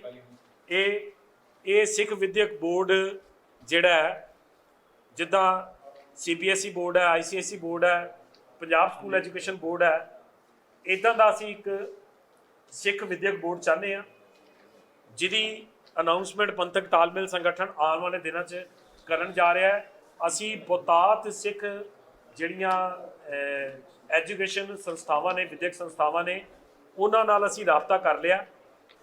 ਆਉਣ ਵਾਲੇ ਦਿਨਾਂ 'ਚ ਅਸੀਂ ਜਿਹੜੀ ਸ਼੍ਰੋਮਣੀ ਗੁਰਦੁਆਰਾ ਪ੍ਰਬੰਧਕ ਕਮੇਟੀ ਇਹਨਾਂ ਨਾਲ ਰਾਬਤਾ ਕਰਨ ਤੋਂ ਬਾਅਦ ਸਿੱਖਾਂ ਦੇ ਸਕੂਲਾਂ ਦਾ ਕੁਆਲਿਟੀ ਚੱਕਣ ਦੇ ਲਈ ਤੇ ਇਹਨਾਂ ਦੇ ਟੀਚਰਸ ਦੀ ਪ੍ਰੋਪਰ ਟ੍ਰੇਨਿੰਗਸ ਦੇ ਲਈ ਅਸੀਂ ਇਸ ਬੋਰਡ ਨੂੰ ਦਾ ਗਠਨ ਕਰਨ ਜਾ ਰਹੇ ਹਾਂ, ਜਿਹੜਾ ਬਹੁਤ ਚਿਰ ਤੋਂ ਲੋੜੀਂਦਾ ਹੈ, ਜਿਹਦੇ ਲਈ ਅਸੀਂ ਸਾਰੇ ਇਹ ਸਮਝਦੇ ਹਾਂ ਕਿ ਅਸੀਂ ਸਾਰੇ ਕਿਤੇ ਨਾ ਕਿਤੇ ਜ਼ਿੰਮੇਵਾਰ ਸੀ। ਸਿੱਖ ਸਕੂਲਾਂ ਦਾ ਮਿਆਰ ਥੱਲੇ ਜਾ ਰਿਹਾ ਤੇ ਅਸੀਂ ਆਪ ਹੀ ਉਹਦੇ 'ਚ ਆਪਣੇ ਬੱਚਿਆਂ ਨੂੰ ਦਾਖਲ ਕਰਾਉਣ 'ਚ ਰਾਜ਼ੀ ਨਹੀਂ ਹੁੰਦੇ। ਇਸ ਕਰਕੇ ਉਹ ਮਿਆਰ ਨੂੰ ਕਿਵੇਂ ਚੁੱਕਿਆ ਜਾਣਾ, ਉਹਦੇ 'ਤੇ ਅਸੀਂ ਜਿਹੜੀ ਹੈ ਇਹ ਵਰਕਿੰਗ ਦੀ ਗੱਲ ਕਰ ਰਹੇ ਹਾਂ। ਅਗਲਾ ਮੁੱਦਾ ਹੈ ਧਰਮ ਪਰਿਵਰਤਨ ਦਾ, ਤੇ ਮੈਂ ਖੁਸ਼ਹਾਲ ਵੀਰ ਜੀ ਨੂੰ, ਡਾਕਟਰ ਖੁਸ਼ਹਾਲ ਸਿੰਘ ਜੀ ਨੂੰ ਬੇਨਤੀ ਕਰਾਂਗਾ। ਡਾਕਟਰ ਸਾਹਿਬ ਤੁਸੀਂ ਜੇ ਇੱਧਰ ਆ ਜਾਓ ਤੇ ਇਹ ਧਰਮ ਪਰਿਵਰਤਨ ਦਾ ਜਿਹੜਾ ਮੁੱਦਾ ਆ, ਇਹ ਭਾਰਤ ਦੇ ਵਿੱਚ ਕਾਫੀ ਪੁਰਾਣਾ ਆ। ਅਸੀਂ ਇਸ ਵਕਤ ਇਹਦੇ ਤੇ ਖੁੱਲੀ ਜਿਹੜੀ ਹੈ ਬਹਿਸ ਜਾਂ ਡਿਬੇਟ ਕਰਨਾ ਚਾਹੁੰਦੇ ਹਾਂ, ਪੰਥ ਦੇ ਵਿੱਚ ਹੋਣੀ ਚਾਹੀਦੀ ਹੈ, ਕਿਉਂਕਿ ਸਿੱਖ ਪੰਥ ਦੇ ਵਿੱਚ, ਸਿੱਖ ਧਰਮ ਦੇ ਵਿੱਚ ਸਿਧਾਂਤਕ ਤੌਰ ਤੇ ਪੰਥਕ ਜਿਹੜਾ ਧਰਮ ਪਰਿਵਰਤਨ ਦਾ ਜਿਹੜਾ ਸਿਧਾਂਤ, ਉਹਨੂੰ ਬਿਲਕੁਲ ਉਹਦੀ ਕੋਈ ਹੋਂਦ ਨਹੀਂ, ਕੋਈ ਹਸਤੀ ਨਹੀਂ ਹੈਗੀ। ਪਰੰਤੂ ਜਿਸ ਸਮਾਜ 'ਚ ਰਹਿ ਰਹੇ ਹਾਂ ਉੱਥੇ ਪੰਥ ਇਹ ਜਿਹੜਾ ਆ ਧਰਮ ਪਰਿਵਰਤਨ ਦੇ ਨਾਂ ਤੇ ਬਹੁਤ ਵੱਡੀਆਂ ਜਿਹੜੀਆਂ ਨੇ ਕਿ ਕਲੈਸ਼ ਹੁੰਦੇ ਆ, ਬਹੁਤ ਵੱਡੇ ਇਸ਼ੂ ਆ। ਭਾਰਤ ਸਰਕਾਰ ਨੇ ਕਈ ਦੇਸ਼ਾਂ ਦੇ ਵਿੱਚ, ਕਈ ਸਟੇਟਾਂ ਦੇ ਵਿੱਚ ਇਹਦੇ ਤੇ ਕਾਨੂੰਨ ਵੀ ਜਿਹੜਾ ਆ ਉਹ ਬਣਾਇਆ ਆ। ਉਹ ਕਾਨੂੰਨ ਦੇ ਕਈ ਤਰ੍ਹਾਂ ਦੀ ਇੰਪਲੀਮੈਂਟ ਹੋ ਰਹੀਆਂ, ਕਈ ਕਿਸਮ ਦੇ ਉਹਦੇ ਤੇ ਜਿਹੜੇ ਨੇ ਅਸੀਂ ਦੇਖ ਰਹੇ ਹਾਂ, ਉਹਦੇ ਨਾਲ ਉਹ ਨਵੇਂ ਇਸ਼ੂ ਜਿਹੜੇ ਆ ਉਹ ਪੈਦਾ ਹੋ ਰਹੇ ਨੇ।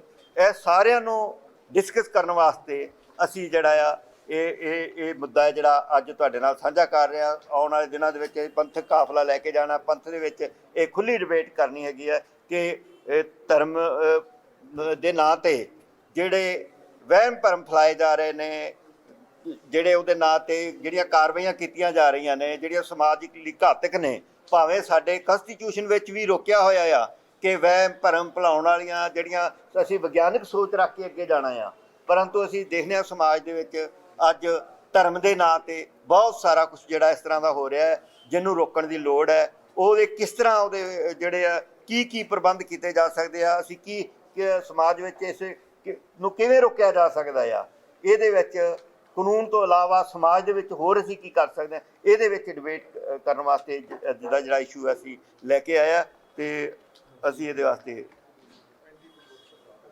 ਹਾਂਜੀ ਅਸੀਂ ਜਿਹੜੀ ਗੱਲ ਡਾਕਟਰ ਸਾਹਿਬ ਨੇ ਕੀਤੀ ਹੈ, ਇਹ ਐਂਟੀ ਕਨਵਰਸ਼ਨ ਲਾਅ ਤੇ ਇੱਕ ਡਿਬੇਟ ਸ਼ੁਰੂ ਕਰਨਾ ਚਾਹੁੰਦੇ ਹਾਂ ਅਸੀਂ ਕਿ ਕਾਨੂੰਨਾਂ ਦੇ ਨਾਲ ਧਰਮ ਪਰਿਵਰਤਨ ਰੋਕਿਆ ਜਾ ਸਕਦਾ ਜਾਂ ਰੋਕਣਾ ਚਾਹੀਦਾ, ਕਿ ਸਿਰਫ ਇੱਕ ਕਮਿਊਨਿਟੀ ਨੂੰ ਟਾਰਗੇਟ ਕਰਕੇ ਇਹ ਚੀਜ਼ਾਂ ਰੋਕੀਆਂ ਜਾ ਸਕਦੀਆਂ, ਜਾਂ ਕੁਝ ਚੀਜ਼ਾਂ ਨੂੰ ਵਧਾ ਚੜਾ ਕੇ ਦੱਸ ਕੇ ਕਮਿਊਨਲ ਕਲੈਸ਼ ਤੇ ਨਹੀਂ ਹੋ ਜਾਣਗੇ। ਤੇ ਐਟ ਦਾ ਸੇਮ ਮੂਮੈਂਟ ਅਸੀਂ ਧਰਮ ਵਜੋਂ ਸਿੱਖ ਜਿਹੜੇ ਸਮਾਜ ਹੈ, ਅਸੀਂ ਸਵੇ ਪੜਚੋਲ ਵੀ ਕਰਨਾ ਚਾਹੁੰਦੇ ਹਾਂ ਕਿ ਸਾਡੇ 'ਚ ਕੀ ਕਮੀਆਂ ਨੇ, ਕਿ ਸਾਡੇ ਆਪਣੇ ਸਾਨੂੰ ਛੱਡ ਕੇ ਤੇ ਉਹ ਦੂਜੇ ਪਾਸੇ ਜਾ ਰਹੇ ਨੇ। ਉਹ ਵੀ ਡਿਬੇਟ ਸਾਨੂੰ ਆਪਣੇ ਨਾਲ ਜਿਹੜੀ ਹੈ ਉਹ ਅਸੀਂ ਆਰੰਭ ਕਰਨ ਦੀ ਗੱਲ ਕਰ ਰਹੇ ਹਾਂ। ਅੱਜ ਅਸੀਂ ਇਹ ਮੁੱਦਾ ਅੱਜ ਤੱਕ ਇਸ ਤੋਂ ਪਹਿਲੇ ਇੱਦਾਂ ਪ੍ਰੈਸ 'ਚ ਕਿਸੇ ਨੇ ਨਹੀਂ ਲਿਆਂਦਾ ਕਿ ਧਰਮ ਪਰਿਵਰਤਨ ਵੀ ਕੋਈ ਮੁੱਦਾ ਹੈ। ਅਸੀਂ ਇਸ ਮੁੱਦੇ ਨੂੰ ਬੜੇ ਖੁੱਲ੍ਹੇ ਢੰਗ ਦੇ ਨਾਲ ਸਮਾਜ ਦੀਆਂ ਸਾਰੀਆਂ ਧਿਰਾਂ ਨਾਲ, ਈਵਨ ਅਸੀਂ ਕ੍ਰਿਸਚਨਸ ਨਾਲ ਵੀ ਡਿਬੇਟ ਕਰਾਂਗੇ ਕਿ ਉਹ ਜਿਹੜੇ ਢੰਗ ਦੇ ਨਾਲ ਜੋ ਹੋ ਰਿਹਾ ਕਿਤੇ ਉਹ ਵਹਿਮ ਭਰਮ ਤੇ ਨਹੀਂ ਫੈਲਾਇਆ ਜਾ ਰਿਹਾ। ਇਹ ਸਾਰੀਆਂ ਗੱਲਾਂ ਨੂੰ ਅਸੀਂ ਖੁੱਲ੍ਹਾ ਛੱਡ ਰਹੇ ਹਾਂ ਤੇ ਇਹਦੇ ਤੇ ਅਸੀਂ ਜਿਹੜੀ ਹੈ ਡਿਬੇਟ ਆਉਣ ਵਾਲੇ ਸਮੇਂ 'ਚ ਸੰਗਤੀ ਰੂਪ 'ਚ ਤੇ ਪੂਰਾ ਇੱਕ ਜਿਹਨੂੰ ਕਹਿੰਦਾ ਨਾ ਸਰਬ ਧਰਮ ਦੀ ਸਮਝੋ ਕਿ ਬੈਠਕ ਕਰਕੇ ਉਹਦੇ ਤੇ ਡਿਬੇਟ ਇਸ ਗੱਲ ਦੇ ਉੱਤੇ ਆਰੰਭਾਂਗੇ ਕਿ ਧਰਮ ਗਿਣਤੀਆਂ ਦਾ ਨਾਂ ਹੈ ਕਿ ਧਰਮ ਜਿਹੜਾ ਹੈ ਉਹ ਪ੍ਰੈਕਟਿਸ ਦਾ ਨਾਂ ਹੈ ਤੇ ਉਹਦੇ 'ਚ ਗੁਣਾ ਦਾ ਨਾਂ ਹੈ। ਇਹ ਗੱਲ ਨੂੰ ਜਿਹੜੀ ਹੈ ਸਿੱਖ ਤੇ ਗੁਣਾ ਵਜੋਂ ਧਰਮ ਨੂੰ ਮੰਨਦੇ ਨੇ ਤੇ ਉਹਦੇ ਤੇ ਅਸੀਂ ਜਿਹੜੀ ਹੈ ਡਿਬੇਟ ਆਉਣ ਵਾਲੇ ਸਮੇਂ 'ਚ ਆਰੰਭ ਕਰਾਂਗੇ ਜੀ। ਅੱਗੇ ਅਸੀਂ ਛੋਟੀਆਂ ਗੱਲਾਂ ਨੇ, ਤੁਸੀਂ ਸਾਹਿਬਜ਼ਾਦਾ ਫਤਿਹ ਸਿੰਘ ਭਵਨ ਦੀ ਉਸਾਰੀ, ਅਸੀਂ ਇਹਦੇ ਤੇ ਗੱਲ ਕਰਦੇ ਹਾਂ ਕਿ ਪੰਜਾਬ ਦੇ ਹਰ ਬਲਾਕ 'ਚ ਇੱਦਾਂ ਦੇ ਭਵਨ ਹੋਣੇ ਚਾਹੀਦੇ ਨੇ। ਤੁਸੀਂ ਦੇਖੋ ਅੱਜ ਨਾ ਨੌਜਵਾਨਾਂ 'ਚ ਕੁੱਲ ਕਲੱਬ, ਜਿਮ, ਉਹ ਇੱਦਾਂ ਦੀਆਂ ਚੀਜ਼ਾਂ ਬਣ ਗਈਆਂ ਜਿੱਥੇ ਜਾ ਕੇ ਉਹ ਉਸਾਰੂ ਗੱਲਾਂ ਨਹੀਂ ਹੋ ਪਾ ਰਹੀਆਂ। ਤੇ ਕਿਉਂ ਨਹੀਂ ਸਾਹਿਬਜ਼ਾਦਾ ਫਤਿਹ ਸਿੰਘ ਜੀ ਦੇ ਨਾਂ ਤੇ, ਕਿਉਂਕਿ ਸਾਡੇ ਆਈਡੀਅਲ ਨੇ ਨੌਜਵਾਨਾਂ ਦੇ, ਤੇ ਪੰਜਾਬ ਦੇ ਹਰ ਬਲਾਕ ਪੱਧਰ ਤੇ ਸਰਕਾਰ ਤੋਂ ਅਸੀਂ ਮੰਗ ਕਰਦੇ ਹਾਂ ਕਿ ਉਹ ਸਾਹਿਬਜ਼ਾਦਾ ਫਤਿਹ ਸਿੰਘ ਭਵਨ ਦੀਆਂ ਉਸਾਰੀਆਂ ਕਰਨ, ਜਿੱਥੇ ਲਾਇਬ੍ਰੇਰੀਆਂ ਹੋਣ, ਸ਼ਖਸੀਅਤ ਉਸਾਰੀ ਕੈਂਪ ਲੱਗਣ, ਜਿੱਥੇ ਡਿਬੇਟਸ ਦੇ ਲਈ ਜਗ੍ਹਾ ਹੋਵੇ, ਜਿੱਥੇ ਇੱਦਾਂ ਦੀ ਆਉਣ ਵਾਲੇ ਭਵਿੱਖ ਦੀ ਤਿਆਰੀ ਲਈ ਨੌਜਵਾਨਾਂ ਨੂੰ ਤਿਆਰ ਕੀਤਾ ਜਾਵੇ, ਉੱਥੇ ਗੱਤਕੇ ਦੀ, ਮਾਰਸ਼ਲ ਆਰਟ ਦੀ ਟ੍ਰੇਨਿੰਗ ਦਿੱਤੀ ਜਾਵੇ। ਇੱਦਾਂ ਦੀ ਅਸੀਂ ਜਿਹੜੀ ਹੈ ਇੱਕ ਸਰਕਾਰ ਪਾਸੋਂ ਮੰਗ ਕਰ ਰਹੇ ਹਾਂ। ਸਿੱਖ ਕਕਾਰਾਂ ਦਾ ਸਤਿਕਾਰ, ਕੱਲ ਇੱਕ ਜੱਜਮੈਂਟ ਆਈ ਹੈ, ਤੁਸੀਂ ਦੇਖਿਆ ਹੋਣਾ ਕਿ ਜਿੱਥੇ ਕਿਤੇ ਪੇਪਰ ਹੋਣ ਲੱਗਾ, ਕਿਤੇ ਕਦੀ ਕੜਾ ਲਵਾ ਲਿਆ, ਕਦੀ ਪੱਗ ਲਵਾ ਕੇ ਤਲਾਸ਼ੀ ਲੈ ਲਈ, ਕਦੀ ਕਿਰਪਾਨ ਬਾਹਰ ਲਾ ਕੇ ਜਾਓ। ਦਿੱਲੀ ਹਾਈ ਕੋਰਟ ਨੇ ਇੱਕ ਬਹੁਤ ਸੋਹਣੀ ਜੱਜਮੈਂਟ ਦਿੱਤੀ ਹੈ ਕਿ ਇਹ ਮੌਲਿਕ ਅਧਿਕਾਰ ਹੈ ਧਰਮ ਦੇ ਚਿੰਨ੍ਹ ਜਿਹੜੇ ਸਾਡੇ ਕੋਲ ਨੇ, ਤੇ ਕੌਨਸਟੀਟਿਊਸ਼ਨ ਵੀ ਇਹਨੂੰ ਇਜਾਜ਼ਤ ਦੇ ਰਿਹਾ, ਤੇ ਤੁਸੀਂ ਲਵਾ ਨਹੀਂ ਸਕਦੇ। ਇਹਦੇ ਤੇ ਅਸੀਂ ਇਹ ਮੰਗ ਕਰਦੇ ਹਾਂ ਕਿ ਇਹਦੇ 'ਚ ਸਜ਼ਾ ਦਾ ਜਿਹੜਾ ਹੈ ਉਹ ਕੀਤਾ ਜਾਵੇ। ਜਿਹੜੀ 295 ਇਹਦਾ ਦਾਇਰਾ ਵੱਡਾ ਕਰਕੇ ਇਸ ਪਰਵਿਊ 'ਚ ਲਿਆਂਦਾ ਜਾਵੇ, ਕਿਉਂਕਿ ਜਿਹੜੇ ਲੋਕ ਕਰਦੇ ਨੇ ਉਹਨਾਂ ਨੂੰ ਵੀ ਪਤਾ ਹੈ, ਉਹ ਪੰਜਾਬ ਤੋਂ ਬਾਹਰੋਂ ਤਾਂ ਨਹੀਂ ਆਏ ਹੁੰਦੇ। ਸੁਪਰਡੈਂਟ ਅਫਸਰ ਫਲਾਈਂਗ ਵਾਲੇ ਜਾਂ ਦਿੱਲੀ 'ਚ ਜਿਹੜੇ ਕਰ ਰਹੇ ਨੇ ਜਾਂ ਕਿਤੇ ਕਰ ਰਹੇ ਨੇ, ਸਭ ਨੂੰ ਪਤਾ ਹੈ ਕਿ ਸਿੱਖਾਂ ਦੀ ਪੱਗ, ਕਿਰਪਾਨ, ਕੜਾ ਇਹ ਉਹਨਾਂ ਦਾ ਅਧਿਕਾਰ ਹੈ। ਇਹ ਉਹਨਾਂ ਦੇ ਲਈ ਡੈਟਰੈਂਟ ਕ੍ਰੀਏਟ ਕੀਤਾ ਜਾਵੇ। ਇਹਨੂੰ 295 ਏ ਦੇ ਦਾਇਰੇ 'ਚ ਲਿਆਂਦਾ ਜਾਵੇ। ਇਹਨੂੰ ਧਰਮ ਦੇ ਉੱਤੇ ਹਮਲਾ ਮੰਨਿਆ ਜਾਵੇ, ਤੇ ਉਹਨਾਂ ਲੋਕਾਂ ਨੂੰ ਜੇ ਕੋਈ ਅੱਗੋਂ ਕਰਦਾ ਹੈ, ਦਿੱਲੀ ਹਾਈ ਕੋਰਟ ਦੀ ਜੱਜਮੈਂਟ ਨੂੰ ਆਧਾਰ ਬਣਾ ਕੇ ਇਹਦੇ ਤੇ ਕਾਨੂੰਨ ਜਿਹੜਾ ਹੈ ਉਹ ਬਣੇ। ਅਸੀਂ ਇਹ ਅੱਜ ਤੁਹਾਡੇ ਰਾਹੀਂ ਮੰਗ ਕਰ ਰਹੇ ਹਾਂ। ਸਿੱਖ ਕੌਮ ਇੱਕ ਬੜਾ ਅਹਿਮ ਮੁੱਦਾ ਹੈ ਕਿ ਘੱਟ ਗਿਣਤੀ ਦੇਸ਼ ਪੱਧਰ ਦੇ ਉੱਤੇ ਮਿੱਥੀਆਂ ਜਾਣ। ਅੱਜ ਤੱਕ ਜਿਹੜੀਆਂ ਵੀਰਾ ਜੀ, ਇੱਕ ਸੈਕਿੰਡ ਪਲੀਜ਼, ਪਿੱਛੇ ਸਾਥੀ ਜਿਹੜੇ ਨੇ ਉਹ ਘੱਟ ਗਿਣਤੀ ਸੂਬੇ ਪੱਧਰ ਤੇ ਮੰਨੀ ਜਾਂਦੀ ਹੈ, ਤੇ ਪੰਜਾਬ ਦੇ ਅੰਦਰ ਜਿੱਥੇ ਸਿੱਖਾਂ ਦੀ ਬਹੁਤਾਤ ਹੈ, ਅਸੀਂ ਇੱਥੇ ਘੱਟ ਗਿਣਤੀ ਨਹੀਂ ਹਾਂ। ਪਰ ਜਿਹੜੀਆਂ ਭਾਰਤ ਸਰਕਾਰ ਦੀਆਂ ਸਕੀਮਾਂ ਘੱਟ ਗਿਣਤੀਆਂ ਲਈ ਆਉਂਦੀਆਂ ਨੇ, ਉਹ ਸਾਡੇ ਤੱਕ ਅਸੀਂ ਉਹਨਾਂ ਦਾ ਬੈਨੀਫਿਟ ਅਵੇਲ ਪੰਜਾਬ 'ਚ ਵਸਦਾ ਸਿੱਖ ਨਹੀਂ ਕਰ ਪਾਉਂਦਾ। ਪਰ ਜਦੋਂ ਮਾਈਨੋਰਟੀ ਸਕਾਲਰਸ਼ਿਪ ਸ਼ੁਰੂ ਹੋਈ, ਪ੍ਰੀ ਮੈਟ੍ਰਿਕ ਜਿਹੜੀ ਹੈ ਤੇ ਪੋਸਟ ਮੈਟ੍ਰਿਕ, ਉਹਨੂੰ ਇੰਡੀਆ ਪੱਧਰ ਤੇ ਮਾਈਨੋਰਟੀਜ਼ ਦੇ ਮੁਤਾਬਕ ਸ਼ੁਰੂ ਕੀਤਾ ਗਿਆ, ਤੇ ਉਹਦਾ ਬੈਨੀਫਿਟ ਪੰਜਾਬ ਦੇ ਸਿੱਖਾਂ ਨੂੰ ਵੀ ਮਿਲਿਆ। ਇੱਦਾਂ ਹੀ ਅਸੀਂ ਬਾਕੀ ਸਕੀਮਾਂ ਦਾ ਵੀ ਬੈਨੀਫਿਟ ਪੰਜਾਬ ਦੇ ਸਿੱਖਾਂ ਨੂੰ ਮਿਲੇ। ਜੇ ਘੱਟ ਗਿਣਤੀ ਕਮਿਸ਼ਨ ਹਿੰਦੁਸਤਾਨ ਦੇ ਪੱਧਰ ਤੇ, ਭਾਰਤ ਸਰਕਾਰ ਦੇ ਪੱਧਰ ਤੇ ਬਣਦਾ ਹੈ, ਤੇ ਘੱਟ ਗਿਣਤੀ ਵੀ ਭਾਰਤ ਸਰਕਾਰ ਦੇ ਪੱਧਰ ਤੇ ਆਇਡੈਂਟੀਫਾਈ ਕੀਤੀਆਂ ਜਾਣ, ਤੇ ਦੇਸ਼ ਵਿਆਪੀ ਉਹਨਾਂ ਦੇ ਨੂੰ ਜਿਹੜੇ ਨੇ ਹੱਕ, ਹਕੂਕ ਤੇ ਮਾਈਨੋਰਟੀ ਸਕੀਮਸ ਦਾ ਬੈਨੀਫਿਟ ਮਿਲਣਾ ਚਾਹੀਦਾ ਹੈ। ਤੇ ਪੰਜਾਬ ਦੇ ਵਸਦੇ ਜਿਹੜੇ ਸਾਡੇ ਬੱਚੇ ਨੇ, ਉਹ ਇਸ ਹੱਕ ਤੋਂ, ਸਾਡੀਆਂ ਅਦਾਰੇ ਇਸ ਹੱਕ ਤੋਂ ਵਾਂਝੇ ਨਾ ਰਹਿਣ। ਇਹ ਗੱਲ ਦੀ ਮੰਗ ਜਿਹੜੀ ਹੈ ਅਸੀਂ ਜਿਹੜੀ ਆ ਉਹ ਕਰ ਰਹੇ ਹਾਂ। ਆਨੰਦ ਮੈਰਿਜ ਐਕਟ ਜਿਹੜਾ ਹੈ, ਇਹ ਤੁਸੀਂ ਪਿੱਛੇ ਦੇਖਿਆ ਹੋਏਗਾ ਕਿ ਪਾਰਲੀਮੈਂਟ 'ਚ ਆਨੰਦ ਮੈਰਿਜ ਐਕਟ ਵੈਸੇ ਤਾਂ 1908 'ਚ ਪਾਸ ਹੋਇਆ ਸੀ ਕਿ ਲਾਵਾਂ ਗੁਰੂ ਗ੍ਰੰਥ ਸਾਹਿਬ ਦੇ ਆਲੇ ਦੁਆਲੇ ਨੂੰ ਉਦੋਂ ਪ੍ਰਵਾਨਗੀ ਮਿਲ ਗਈ ਸੀ। ਉਸ ਤੋਂ ਬਾਅਦ ਰਜਿਸਟ੍ਰੇਸ਼ਨ ਦਾ ਮਸਲਾ ਸੀ ਕਿ ਹਿੰਦੂ ਮੈਰਿਜ ਐਕਟ ਥੱਲੇ ਰਜਿਸਟਰ ਹੋ ਕੇ ਸਰਟੀਫਿਕੇਟ ਮਿਲਦਾ ਸੀ। ਪਾਰਲੀਮੈਂਟ ਨੇ ਇਹ ਗੱਲ ਪਾਸ ਕਰ ਦਿੱਤੀ ਕਿ ਇਹਦਾ ਆਪਣਾ ਸਰਟੀਫਿਕੇਟ ਮਿਲੇਗਾ, ਪਰ ਉਹਦੇ ਤੇ ਬਾਈਲਾਜ਼ ਬਣਾਉਣ ਦੇ ਲਈ ਸਟੇਟ ਪੱਧਰ ਨੂੰ ਜਿਹੜੀ ਹੈ ਉਹ ਕਹਿ ਦਿੱਤਾ ਗਿਆ, ਤੇ ਬਹੁਤ ਸਾਰੀਆਂ ਸਟੇਟਾਂ ਨੇ ਇਸ ਗੱਲ ਨੂੰ ਲਾਗੂ ਨਹੀਂ ਕੀਤਾ, ਤੇ ਇਹਦੇ ਤੇ ਇੱਕ ਕਮੀ ਰਹਿ ਗਈ। ਅਸੀਂ ਇਹ ਮੰਗ ਕਰਦੇ ਹਾਂ ਕਿ ਸਾਰੇ ਭਾਰਤ ਦੇ ਅੰਦਰ ਇਹ ਇੱਕੋ ਥਾਂ ਤੋਂ ਕਾਨੂੰਨ ਬਣਾ ਕੇ ਕਿ ਆਨੰਦ ਮੈਰਿਜ ਐਕਟ ਥੱਲੇ ਗੁਰੂ ਗ੍ਰੰਥ ਸਾਹਿਬ ਦੇ ਆਲੇ ਦੁਆਲੇ ਜਿਹੜੀਆਂ ਲਾਵਾਂ ਹੋਈਆਂ ਨੇ, ਸਿੱਖ ਰੋਹ ਰੀਤੀ ਦੇ ਮੁਤਾਬਕ ਜਿਹੜਾ ਆਨੰਦ ਕਾਰਜ ਹੋਇਆ, ਉਹਨੂੰ ਮਾਨਤਾ ਤੇ ਸਰਟੀਫਿਕੇਟ ਆਪਣੇ ਆਪ ਜਿਹੜਾ ਹੈ ਉਹ ਆਨੰਦ ਮੈਰਿਜ ਐਕਟ ਥੱਲੇ ਮਿਲੇ, ਹਿੰਦੂ ਮੈਰਿਜ ਐਕਟ ਥੱਲੇ ਉਹ ਨਹੀਂ ਮਿਲਣਾ ਚਾਹੀਦਾ। ਰੈੱਡ ਕਰਾਸ ਦੀ ਗੱਲ ਤੁਸੀਂ ਕਰਦੇ ਹੋ, ਸਾਰੇ ਭਾਰਤ ਦੇ ਅੰਦਰ ਰੈੱਡ ਕਰਾਸ ਭਵਨ ਨੇ, ਤੇ ਰੈੱਡ ਕਰਾਸ ਤੋਂ ਪਹਿਲਾਂ ਭਾਈ ਕਨ੍ਹਈਆ ਜੀ ਨੇ ਇਸ ਗੱਲ ਦਾ ਜਿਹੜਾ ਹੈ, ਤੇ ਉਸ ਤੋਂ ਵੀ ਪਹਿਲਾਂ ਗੁਰੂ ਅਮਰਦਾਸ ਪਾਤਸ਼ਾਹ ਨੇ ਜਦੋਂ ਕਿਹਾ ਜਗਤ ਜਲੰਧਰ ਰੱਖ ਲੈ ਆਪਣੀ ਕਿਰਪਾ ਧਾਰ, ਉਹਨਾਂ ਨੇ ਸਮੁੱਚੇ ਸੰਸਾਰ ਨੂੰ ਦੀ ਜਿਹੜੀ ਹੈ ਉਹਦੇ ਤੇ ਆਪਣੀ ਪਰਮਾਤਮਾ ਨੂੰ ਕਿਰਪਾ ਵਰਸਾਉਣ ਨੂੰ ਕਿਹਾ, ਤੇ ਉਹਨਾਂ ਨੇ ਧਰਮਾਂ ਦੇ ਦਾਇਰੇ ਤੋਂ ਉੱਤੇ ਉੱਠ ਕੇ ਉਸ ਗੱਲ ਨੂੰ ਪ੍ਰਚਾਰਿਆ, ਜਗਤ ਜਲੰਧਰ ਰੱਖ ਲੈ ਆਪਣੀ ਕਿਰਪਾ ਧਾਰ, ਜਿੱਤ ਦੁਆਰੇ ਉਭਰੇ ਤਿੱਥੇ ਲਿਓ ਉਬਾਰ।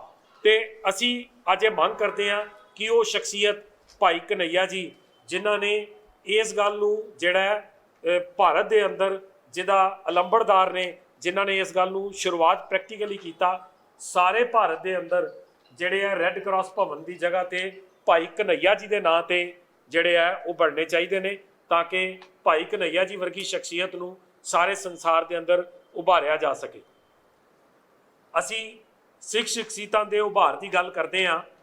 ਤੁਸੀਂ ਦੇਖੋ, ਅਸੀਂ ਅੱਜ ਕਿਤਾਬਾਂ ਪੜ੍ਹ ਲਓ CBSE ਦੀਆਂ, ICSE ਦੀਆਂ, ਜਾਂ ਕੋਈ ਹੋਰ ਕਿਤਾਬਾਂ ਪੜ੍ਹ ਲਓ, ਉਹਨਾਂ ਦੇ ਅੰਦਰ ਜੇ ਰਾਜੇ ਦੀ ਗੱਲ ਹੋਏਗੀ ਤੇ ਮਹਾਰਾਣਾ ਪ੍ਰਤਾਪ ਦੀ ਗੱਲ ਹੋਏਗੀ, ਕਰੋ, ਸਾਨੂੰ ਮੁਬਾਰਕ ਹੈ, ਅਸੀਂ ਅਸੀਂ ਕਿਸੇ ਨੂੰ ਨਿੰਦ ਨਹੀਂ ਰਹੇ। ਰਾਣੀ ਲక్ష్ਮੀ ਬਾਈ ਦੀ ਗੱਲ ਕਰੋ, ਅਸੀਂ ਨਿੰਦ ਨਹੀਂ ਰਹੇ। ਪਰ ਉੱਥੇ ਮਹਾਰਾਜਾ ਰਣਜੀਤ ਸਿੰਘ ਗਾਇਬ ਹੈ, ਉੱਥੇ ਹਰੀ ਸਿੰਘ ਨਲੂਆ ਗਾਇਬ ਹੈ, ਉੱਥੇ ਸ਼ਾਮ ਸਿੰਘ ਅਟਾਰੀ ਗਾਇਬ ਹੈ, ਉੱਥੇ ਬਹੁਤ ਸਾਰੇ ਇੱਦਾਂ ਦੀਆਂ ਸ਼ਖਸੀਅਤਾਂ ਗਾਇਬ ਨੇ ਜਿਨ੍ਹਾਂ ਦਾ ਸੰਸਾਰ ਅੰਦਰ ਉਭਾਰ ਹੋਣਾ ਚਾਹੀਦਾ ਸੀ। ਸਾਰੇ ਭਾਰਤ ਦੇ ਲੋਕਾਂ ਨੂੰ ਜਿਨ੍ਹਾਂ ਬਾਰੇ ਪਤਾ ਹੋਣਾ ਚਾਹੀਦਾ ਸੀ। ਉਹ ਪੰਜਾਬ ਸਰਕਾਰ ਤੇ ਭਾਰਤ ਸਰਕਾਰ ਨੂੰ ਜਿਹੜੀਆਂ ਬਿਲਡਿੰਗਾਂ ਨੇ, ਜਿਹੜੀਆਂ ਸਕੀਮਾਂ ਨੇ, ਉਹ ਸਿੱਖ ਸ਼ਖਸੀਅਤਾਂ ਦੇ ਨਾਂ ਦੇ ਉੱਤੇ ਵੀ ਪ੍ਰਪੋਰਸ਼ਨੇਟ, ਅਸੀਂ ਇਹ ਨਹੀਂ ਕਹਿੰਦੇ ਕਿ ਸਾਰੀਆਂ ਸਾਡੇ ਨਾਂ ਤੇ ਕਰ ਦਿਓ, ਉਹਨਾਂ ਨੂੰ ਉਭਾਰਨ ਲਈ ਉਹਨਾਂ ਦੇ ਨਾਂ ਦੇ ਉੱਤੇ ਵੀ ਜਿਹੜਾ ਡਾਇਲੌਗ ਕਰਨਾ ਚਾਹੀਦਾ ਸਿੱਖਾਂ ਨਾਲ, ਸਿੱਖਾਂ ਦੀਆਂ ਨੁਮਾਇੰਦਾ ਜਥੇਬੰਦੀਆਂ ਨਾਲ, ਜਿਹੜੀਆਂ ਸ਼ਖਸੀਅਤਾਂ ਨੂੰ ਅਸੀਂ ਉਭਾਰ ਕੇ ਲੋਕਾਂ ਦੇ ਸਾਹਮਣੇ ਲਿਆਉਣਾ ਚਾਹੁੰਦੇ ਹਾਂ। ਅੱਜ ਤੁਸੀਂ ਅੰਮ੍ਰਿਤਸਰ 'ਚ ਬੈਠੇ ਹੋ, ਮੈਨੂੰ ਦੱਸੋ ਅੰਮ੍ਰਿਤਸਰ 'ਚ ਭਗਤ ਪੂਰਨ ਸਿੰਘ ਦੇ ਨਾਂ ਦੇ ਉੱਤੇ ਕੀ ਹੈ? ਭਗਤ ਪੂਰਨ ਸਿੰਘ ਦੀ ਇੱਕ ਸਕੀਮ ਚੱਲੀ, ਉਹ ਵੀ ਸਰਕਾਰ ਨੇ ਵਾਪਸ ਲੈ ਲਈ ਬਾਅਦ 'ਚੋਂ। ਉਹ ਜਿਹੜੀ ਹੈ ਆਯੁਸ਼ਮਾਨ ਸਕੀਮ ਉਹਨੂੰ ਓਵਰਲੈਪ ਕਰ ਗਈ। ਅਸੀਂ ਭਗਤ ਪੂਰਨ ਸਿੰਘ ਜੋ ਕਰ ਗਏ ਉਹ ਵੀ ਧਰਮ ਤੋਂ ਉੱਤੇ ਉੱਠ ਕੇ, ਹੈ ਨਾ। ਤੁਸੀਂ ਹੋਰ ਬਹੁਤ ਸਾਰੀਆਂ, ਮੈਂ ਨਾਂ ਨਹੀਂ ਲਾਂਗਾ ਕਿਉਂਕਿ ਮੈਂ ਅੱਜ ਇਸ ਡਿਬੇਟ 'ਚ ਨਹੀਂ ਪੈਣਾ। ਬਹੁਤ ਸਾਰੀਆਂ ਆਉਣ ਵਾਲੇ ਦਿਨਾਂ 'ਚ ਮੇਰੇ ਨਾਲ ਇੰਡੀਵਿਜੂਅਲੀ ਗੱਲ ਕਰ ਲਿਓ, ਮੈਂ ਕਰਾਂਗਾ ਕਿ ਬਹੁਤ ਸਾਰੀਆਂ ਚੈਰਿਟੀਜ਼ ਇੱਦਾਂ ਦੀਆਂ, ਲੋਕ ਇੱਦਾਂ ਦੇ ਜਿਨ੍ਹਾਂ ਨੂੰ ਉਭਾਰਿਆ ਜਾ ਰਿਹਾ, ਜਿਨ੍ਹਾਂ ਨੂੰ ਨੋਬਲ ਪ੍ਰਾਈਜ਼ ਤੱਕ ਦੇ ਦਿੱਤੇ ਗਏ, ਉਹਨਾਂ ਨੇ ਧਰਮ ਦੀ ਗੱਲ ਕੀਤੀ। ਭਗਤ ਪੂਰਨ ਸਿੰਘ ਨੇ ਮਾਨਵਤਾ ਦੀ ਗੱਲ ਕੀਤੀ। ਅੱਜ ਉਹ ਸ਼ਖਸੀਅਤ ਜਿਹੜੀ ਹੈ ਉਹ ਦੱਬੀ ਹੋਈ ਹੈ, ਉਹ ਸ਼ਖਸੀਅਤ ਦਾ ਉਭਾਰ ਨਹੀਂ ਹੋ ਰਿਹਾ। ਅਸੀਂ ਇਹੀ ਮੰਗ ਕਰ ਰਹੇ ਹਾਂ ਕਿ ਇਹਨਾਂ ਸ਼ਖਸੀਅਤਾਂ ਨੂੰ ਉਹਨਾਂ ਦੇ ਜਿਹੜੀਆਂ ਬਣਦਾ ਮਾਨ ਸਨਮਾਨ ਜਿਹੜਾ ਹੈ, ਤਾਂ ਕਿ ਸਿੱਖ ਨੌਜਵਾਨਾਂ ਦੇ ਉਹ ਆਈਡੀਅਲ ਬਣ ਸਕਣ। ਇਹ ਸਾਡਾ ਆਪਣਾ ਵੀ ਲੋੜ ਹੈ ਤੇ ਸਾਰੇ ਸੰਸਾਰ ਨੂੰ ਵੀ ਇਸ ਗੱਲ ਦੀ। ਭਾਈ ਮਹਾਰਾਜ ਸਿੰਘ ਜਿਨ੍ਹਾਂ ਨੇ 1857 ਦਾ ਜਿਹੜੀ ਹੈ ਗਦਰ ਚੱਕਿਆ, ਜਿਹਨੂੰ ਤੁਸੀਂ ਮੰਗਲ ਪਾਂਡੇ ਦੇ ਨਾਲ ਜੋੜ ਦਿੱਤਾ, ਅੱਜ ਉਹ ਪੰਜਾਬ ਦੀ ਧਰਤੀ ਤੋਂ ਸ਼ੁਰੂ ਹੋਇਆ। ਗਦਰ ਲਹਿਰ ਜਿਹੜੀ ਹੈ ਉਹ ਗਦਰੀ ਬਾਬੇ, ਉਹ ਤੁਸੀਂ ਜਦੋਂ ਇਤਿਹਾਸ ਨੂੰ ਫੋਲਦੇ ਹੋ ਤੇ ਸਾਰੇ ਭਾਰਤ ਨੂੰ ਲੀਡ ਕਰਨ ਵਾਲੇ ਲੋਕ, ਸਾਰੇ ਭਾਰਤ ਨੂੰ, ਉਹ ਪੰਜਾਬ 'ਚੋਂ ਉੱਠੇ ਨੇ।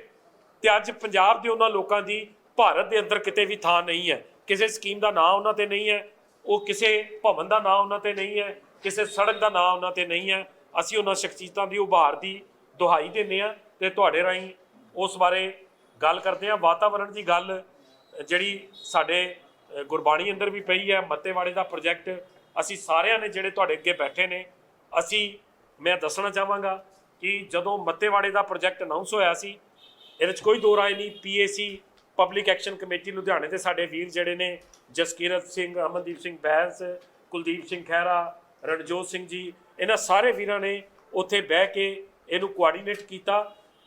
ਜਦੋਂ ਇਹਦੇ ਤੇ ਕੰਮ ਸ਼ੁਰੂ ਹੋਇਆ ਤੇ ਗਿਆਨੀ ਕੇਵਲ ਸਿੰਘ ਜੀ ਦੀ ਅਗਵਾਈ 'ਚ ਇਹ ਜਥੇਬੰਦੀਆਂ ਉੱਥੇ ਪਹੁੰਚੀਆਂ ਤੇ ਅਸੀਂ ਜਿਹੜੀ ਗ੍ਰਾਮ ਸਭਾ, ਕਿਉਂਕਿ ਇਹ ਪੰਚਾਇਤ ਤੋਂ ਧੱਕੇ ਨਾਲ ਮਤਾ ਪਵਾ ਲਿਆ ਸੀ, ਗ੍ਰਾਮ ਸਭਾ ਕਰਕੇ ਇਸ ਮਤੇ ਨੂੰ ਰਿਜੈਕਟ ਕੀਤਾ ਜਾਵੇ।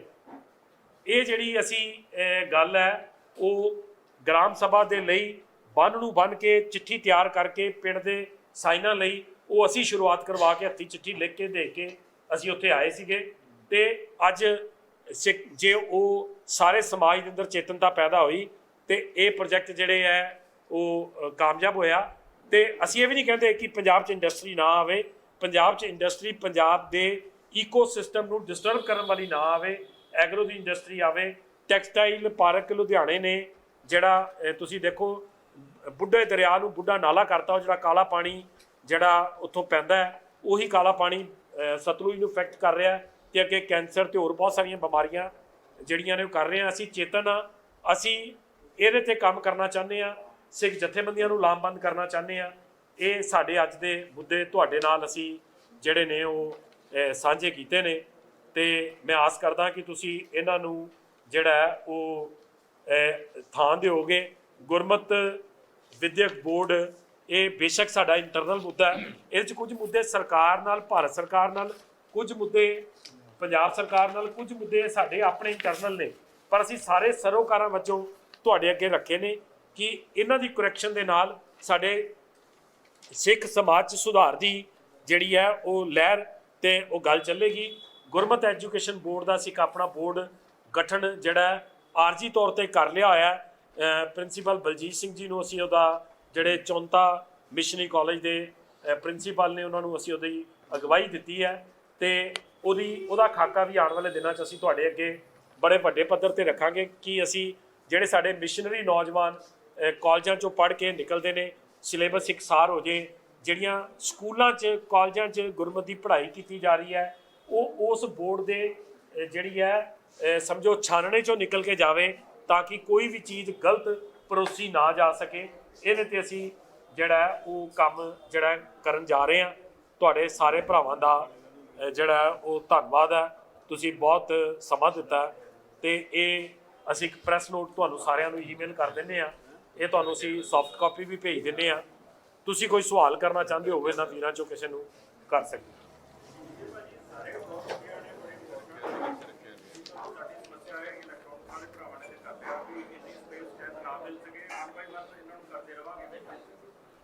ਗੱਲ ਕੀਤੀ ਸ਼੍ਰੋਮਣੀ ਕਮੇਟੀ ਚੋਣਾਂ ਦੇ ਪ੍ਰਬੰਧ ਦੀ ਸੈਕਟਰ ਦੀ ਥਾਂ ਤੇ ਪੰਜਾਬ ਸਰਕਾਰ ਨੂੰ ਹੋਣਾ ਚਾਹੀਦਾ, ਇਹਦੇ ਬਾਰੇ ਹੁਣ ਤੁਹਾਡੀਆਂ ਸੰਸਥਾਵਾਂ ਕੇਂਦਰ ਸਰਕਾਰ ਨਾਲ ਤੇ ਪੰਜਾਬ ਸਰਕਾਰ ਨੂੰ ਜਾਏਗਾ, ਪਹੁੰਚ ਕਰੇਗਾ? ਬਿਲਕੁਲ ਕਰੇਗਾ।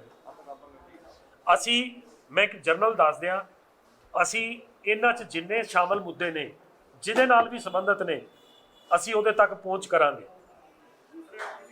ਕਿਉਂ ਜੀ? ਪ੍ਰਬੰਧਕੀ ਢਾਂਚੇ ਦੀ ਗੱਲ ਕੀਤੀ ਆ ਉਹ ਕਿਵੇਂ ਸੰਭਵ ਹੋ ਸਕਦਾ? ਸ਼੍ਰੋਮਣੀ ਕਮੇਟੀ ਚੋਣਾਂ ਦੇ ਰਾਹੀਂ ਹੋ ਸਕਦਾ ਜਾਂ ਕੋਈ ਪੰਥਕ ਇਜਲਾਸ ਸੱਦ ਕੇ ਜਾਂ ਕੋਈ ਪੰਥਕ ਸੰਮੇਲਨ ਸੱਦ ਕੇ? ਵੀਰਾ ਜੀ ਇੱਕ ਸੈਕਿੰਡ ਪਲੀਜ਼। ਉਹ ਕਿਵੇਂ ਸੰਭਵ ਹੈ? ਬਿਲਕੁਲ ਤੁਹਾਡਾ ਬੜਾ ਵਾਜਬ ਸਵਾਲ ਹੈ। ਸਿੰਘ ਸਾਹਿਬ ਨੇ ਸ਼ੁਰੂਆਤ 'ਚ ਇੱਕ ਗੱਲ ਕਹੀ ਸੀ ਕਿ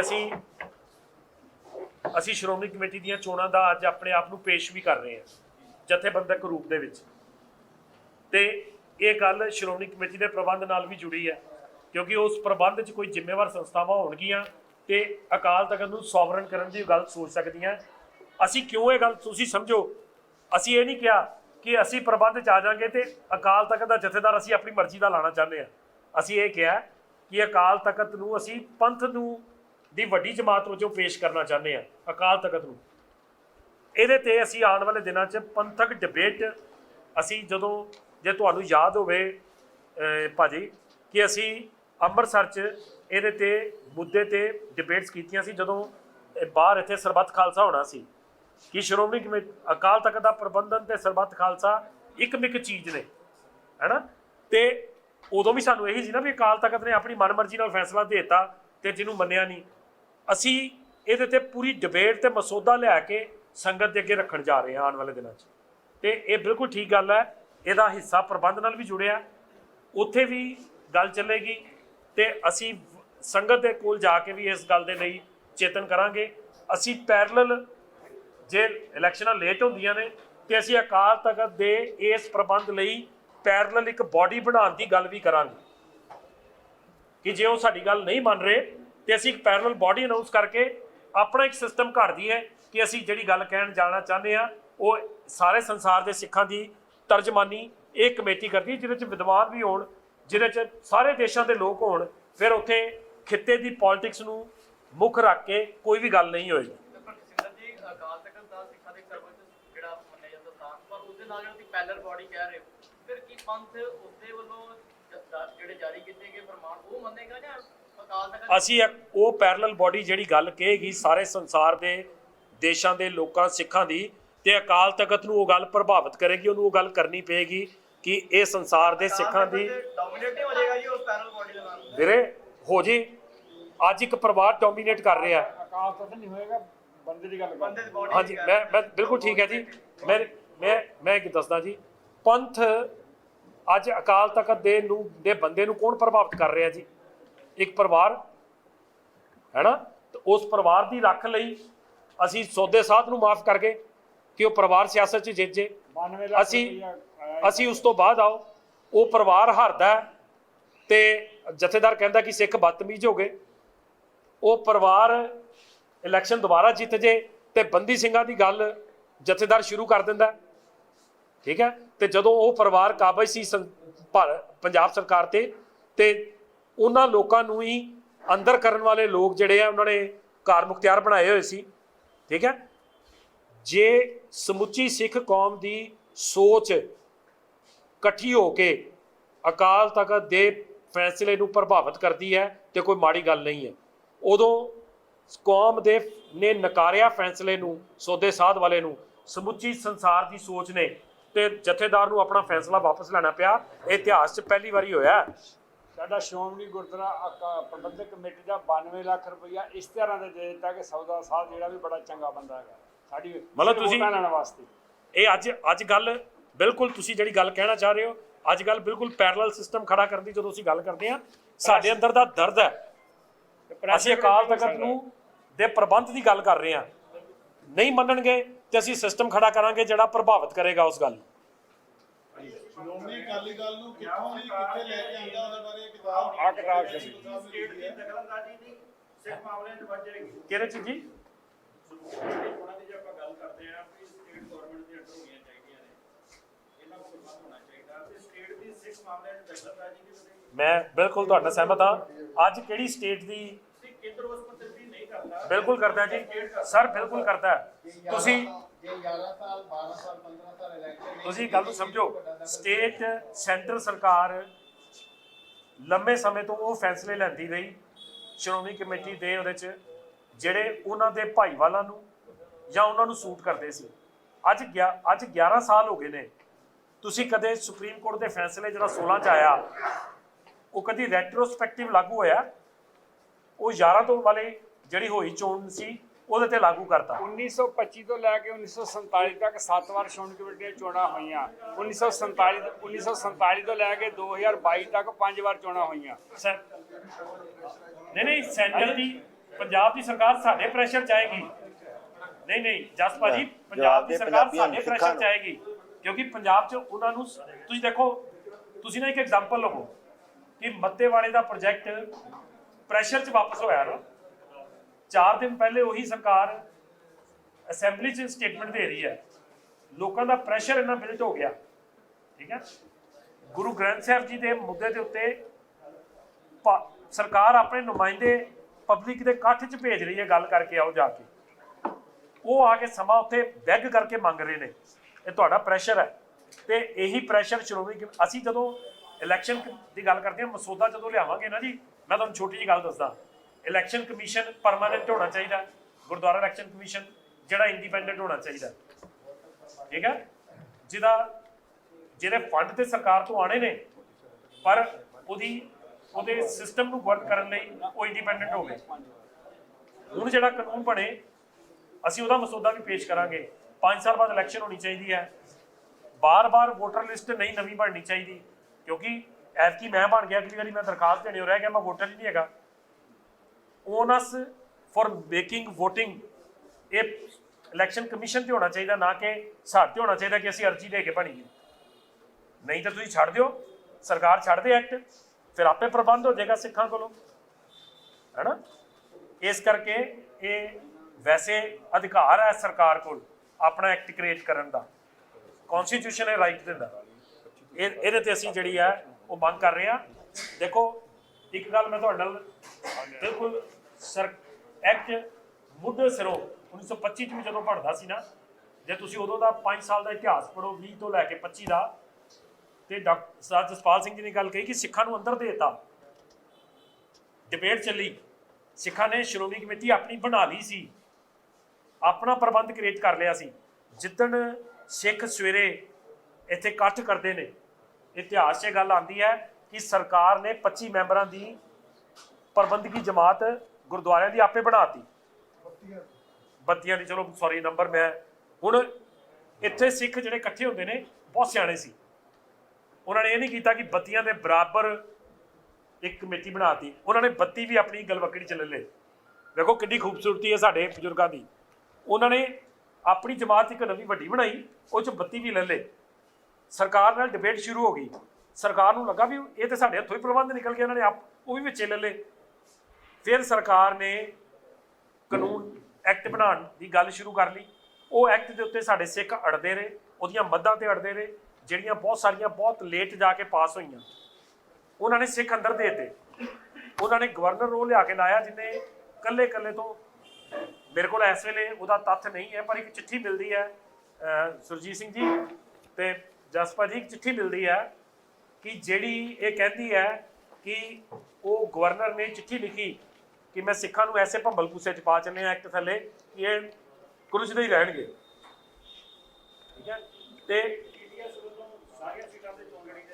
ਬਿਲਕੁਲ ਜੀ, ਪੰਜਾਬ ਦੀਆਂ ਸਾਰੀਆਂ ਸੀਟਾਂ ਦੇ ਉੱਤੇ ਚੋਣ ਲੜੀ ਜਾਏਗੀ।